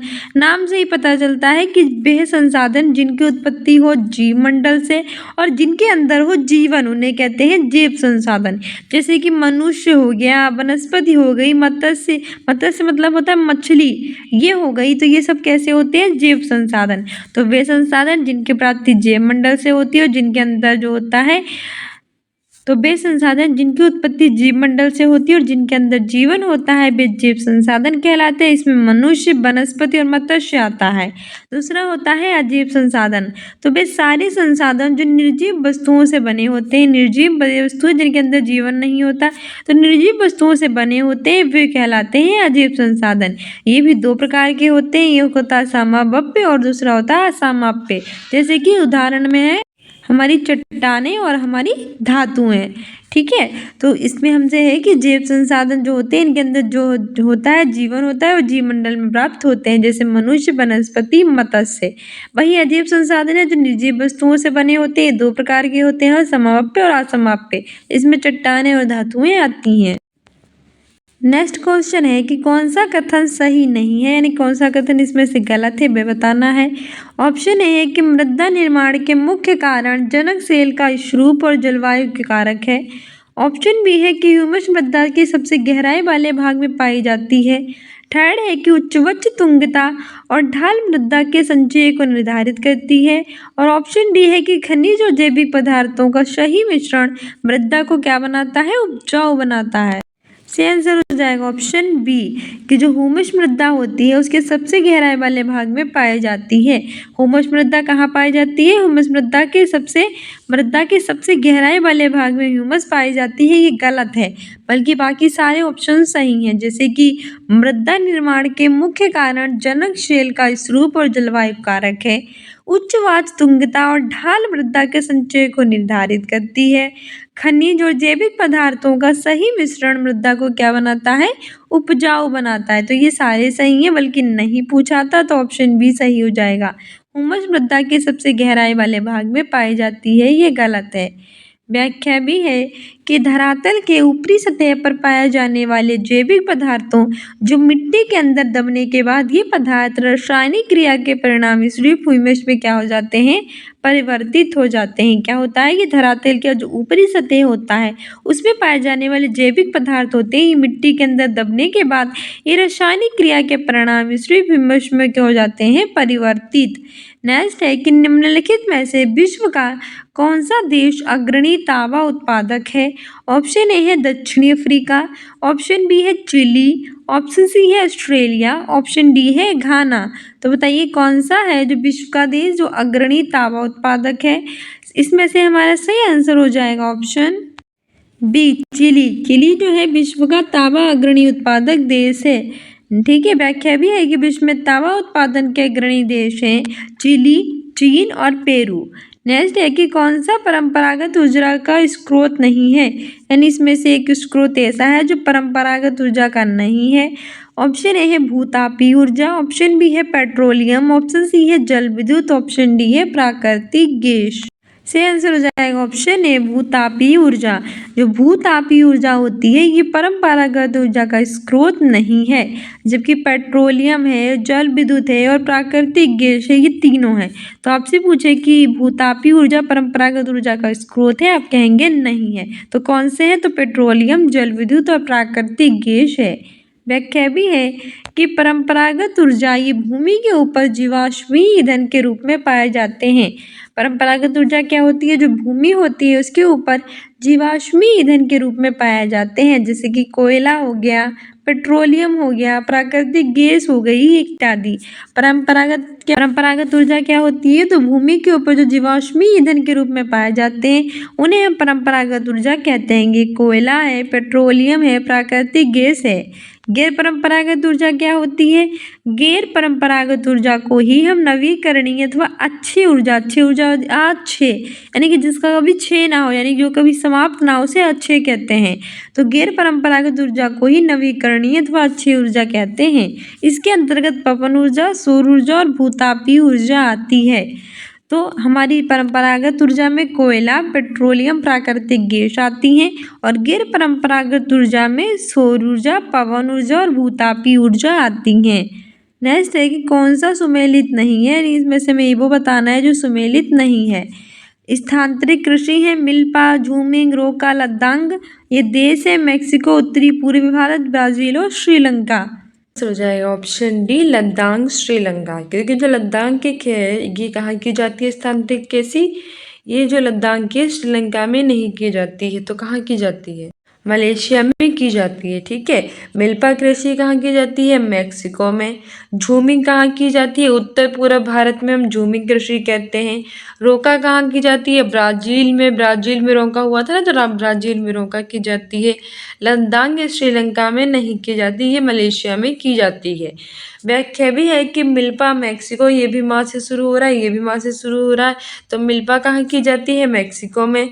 झूमिंग, झूमिंग उत्तर पूर्व भारत में की जाती है। रोका कहाँ हुआ था? ब्राजील में हुआ था। और लद्दाख ये मलेशिया में की जाती है। लद्दाख कहाँ की जाती है? मलेशिया में। नेक्स्ट क्वेश्चन कह रहा है कि प्रायद्वीपीय भारत का सर्वोच्च शिखर कौन सा है?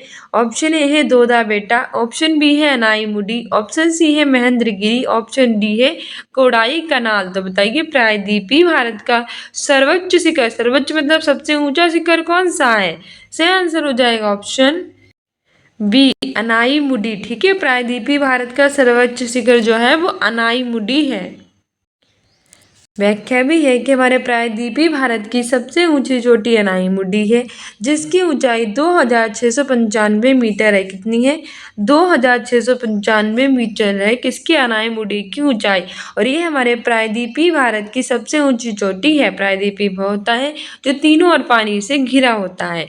ये जो अनाईमुडी है ये केरल राज्य में स्थित है और पश्चिमी घाट की पर्वतमाला की एक पर्वत श्रृंखला पर स्थित है। तो आपसे पूछे कि प्रायद्वीपीय भारत की सबसे ऊंची चोटी कौन सी है, तो अनाईमुडी है। प्रायद्वीपीय का मतलब क्या होता है? वे स्थान जो तीनों ओर जल से घिरा होता है प्रायद्वीप कहलाता है। अनाईमुडी की ऊंचाई कितनी है? 2695 मीटर। ये कौन से राज्य में है? केरल में। और ये पश्चिमी घाट की पर्वतमाला की एक पर्वत श्रृंखला है। और केरल राज्य की जो कैपिटल है ये तिरुवनंतपुरम है। नेक्स्ट क्वेश्चन है कि भारत के किस भाग में सबसे पहले मानसून प्रवेश करता है? ऑप्शन ए है केरल, ऑप्शन बी है अंडमान और निकोबार द्वीप समूह, ऑप्शन सी है पश्चिम बंगाल, ऑप्शन डी है तमिलनाडु। तो बताइए भारत का इनमें से वो कौन सा भाग है जहाँ सबसे पहले मानसून प्रवेश करता है? सही आंसर हो जाएगा ऑप्शन ए केरल। भारत के केरल भाग में सबसे पहले मानसून प्रवेश करता है। केरल की कैपिटल है तिरुवनंतपुरम। ठीक है। वहीं जो पश्चिम बंगाल है ये भी भारत का एक राज्य है, इसकी कैपिटल है कोलकाता। तमिलनाडु की कैपिटल है चेन्नई। और ये जो अंडमान निकोबार है इसकी कैपिटल है पोर्ट ब्लेयर। और ये जो है ये भारत का केंद्र शासित प्रदेश है। व्याख्या भी है कि 21 मार्च के बाद सूर्य के उत्तरायण होने से भारतीय उपमहाद्वीप में निम्न दाब के क्षेत्र निर्मित हो जाते हैं। 21 मार्च के बाद क्या होता है कि सूर्य जो होता है वो उत्तरायण होता है और इसके होने से जो हमारा भारतीय उपमहाद्वीप है वो निम्न दाब के क्षेत्र उसमें निर्मित हो जाते हैं। और दक्षिणी गोलार्ध में जो उच्च दाब होती है वो परिनिर्मित हो जाती है, जिसके परिणाम स्वरूप दक्षिण पूर्वी व्यापारिक हवाएं भूमध्य रेखा को पार करके भारत में प्रवेश करने लगती हैं। इन हवाओं में आर्द्रता जो होती है वो भरपूर होती है और इन हवाओं को हम दक्षिण पश्चिम मानसून के नाम से जानते हैं। भारत में पश्चिम मानसून को हमने दो शाखाओं में विभाजित किया है, पहला बंगाल की खाड़ी में और दूसरा अरब सागर की शाखा में। भारतीय भूमि पर सबसे पहले केरल राज्य में इस मानसून से क्या होती है? इस मानसून से वर्षा होती है। नेक्स्ट क्वेश्चन है कि भारत के किस प्रदेश में उष्णकटिबंधीय वर्षावन मिलते हैं? ऑप्शन ए है मालवा का पठार, ऑप्शन बी है कर्नाटक, ऑप्शन सी है पूर्वी घाट, ऑप्शन डी है उत्तरी पूर्वी भारत। सही आंसर हो जाएगा ऑप्शन डी उत्तरी पूर्वी भारत। भारत के उत्तर पूर्वी जो भारत होता है उस प्रदेश में उष्णकटिबंधीय वर्षावन मिलते हैं। कैसे? उष्णकटिबंधीय वर्षावन कहाँ मिलते हैं? भारत के उत्तर पूर्वी क्षेत्रों में उष्णकटिबंधीय वर्षावन मिलते हैं, जो कि 100 से लेकर 200 सेंटीमीटर वार्षिक वर्षा होती है। और यहाँ कितनी वर्षा होती है? 100 से लेकर 200 सेंटीमीटर तक। नेक्स्ट है कि भारत में निम्नलिखित में से कौन सा एक लौह इस्पात उद्योग का केंद्र नहीं है? ऑप्शन ए है बेंगलुरु, ऑप्शन बी है सेलम, ऑप्शन सी है डोलबी, ऑप्शन डी है दुर्गापुर। सही आंसर हो जाएगा हमारा ऑप्शन ए बेंगलुरु। ये लौह इस्पात उद्योग का केंद्र नहीं है, जबकि सेलम है, डोलबी है, दुर्गापुर तीनों है। दुर्गापुर ये पश्चिम बंगाल में है। व्याख्या है कि लौह इस्पात उद्योग का भारत में बड़े पैमाने में जमशेदपुर जी टाटा द्वारा वर्ष 1907 में Jamshedpur Tata iron and steel company की स्थापना के साथ हुआ था। वर्तमान में सेलम, वेल्लारी, राउरकेला, दुर्गापुर, भिलाई जो छत्तीसगढ़ में है, डोलबी, पारादीप, होसपेट इत्यादि लौह इस्पात के केंद्र हैं। ठीक है, तो ये जो लौह इस्पात उद्योग था ये भारत में बड़े पैमाने पर जमशेदजी टाटा द्वारा 1907 में Jamshedpur Tata iron and steel company की स्थापना के साथ हुआ था। वर्तमान में कहाँ पे है? सेलम में है, बेल्लारी में है, राउरकेला में है, दुर्गापुर में, भिलाई में है, डोलबी में है, पारादीप में, होसपेट इत्यादि में है। नेक्स्ट क्वेश्चन कह रहा है कि 2011 में अधिकतम और न्यूनतम जनसंख्या घनत्व भारत वाले राज्य हैं। ऑप्शन ए है बिहार और त्रिपुरा, ऑप्शन बी है पश्चिम बंगाल और अरुणाचल प्रदेश, ऑप्शन सी है केरल और सिक्किम, ऑप्शन डी है उत्तर प्रदेश और मिजोरम। तो इसमें हमें बोनस मार्क्स मिला था। हमारी व्याख्या भी है कि वर्ष 2011 की जनगणना के अनुसार भारत का जो जनसंख्या घनत्व है 382 प्रति वर्ग किलोमीटर है। भारत का कितना है? 382 प्रति वर्ग किलोमीटर।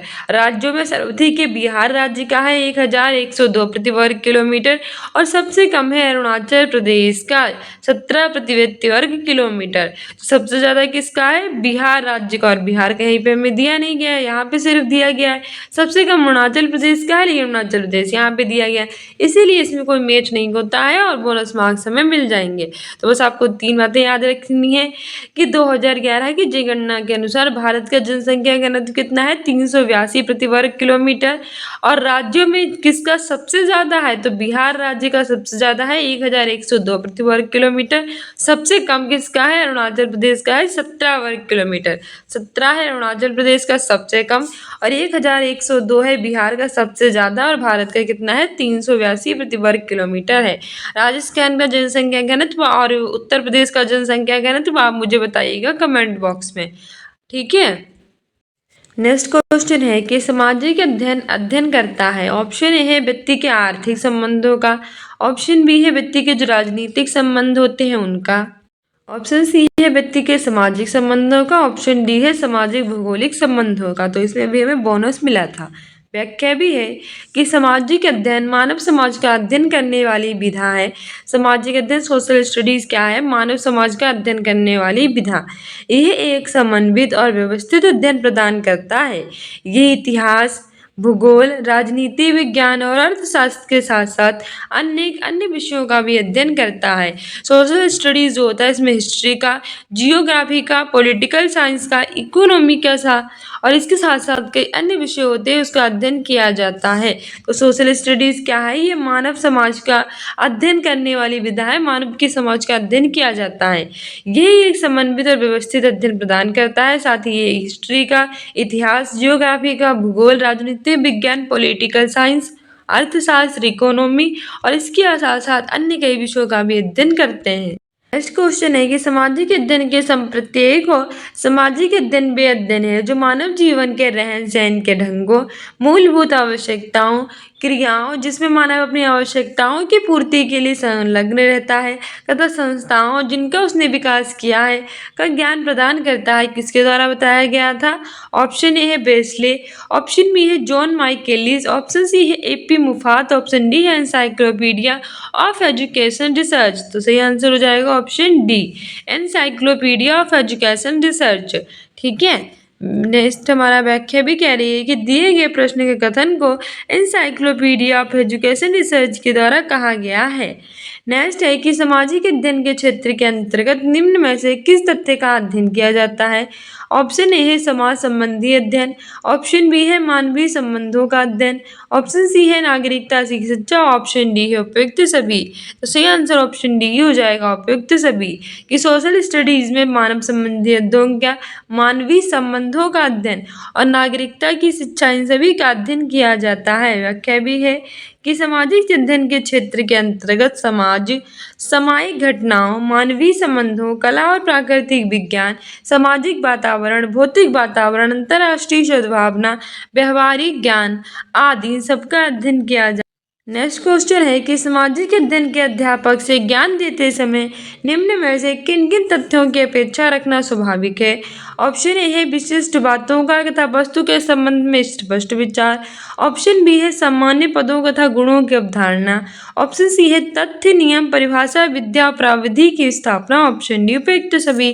तो आपको इस क्वेश्चन को पढ़ते ही पता चल जाएगा कि उपयुक्त सभी सही है, क्योंकि सोशल स्टडीज के अध्यापक से ज्ञान देते समय हम विशिष्ट बातों और वस्तु के संबंध में स्पष्ट विचार को अपेक्षा रख सकते हैं, सामान्य पद और गुणों की अवधारणा की भी, तथ्य की, नियम की, परिभाषा की, विद्या और प्रविधि की भी रख सकते हैं। तो ऑप्शन डी ही सही हो जाएगा।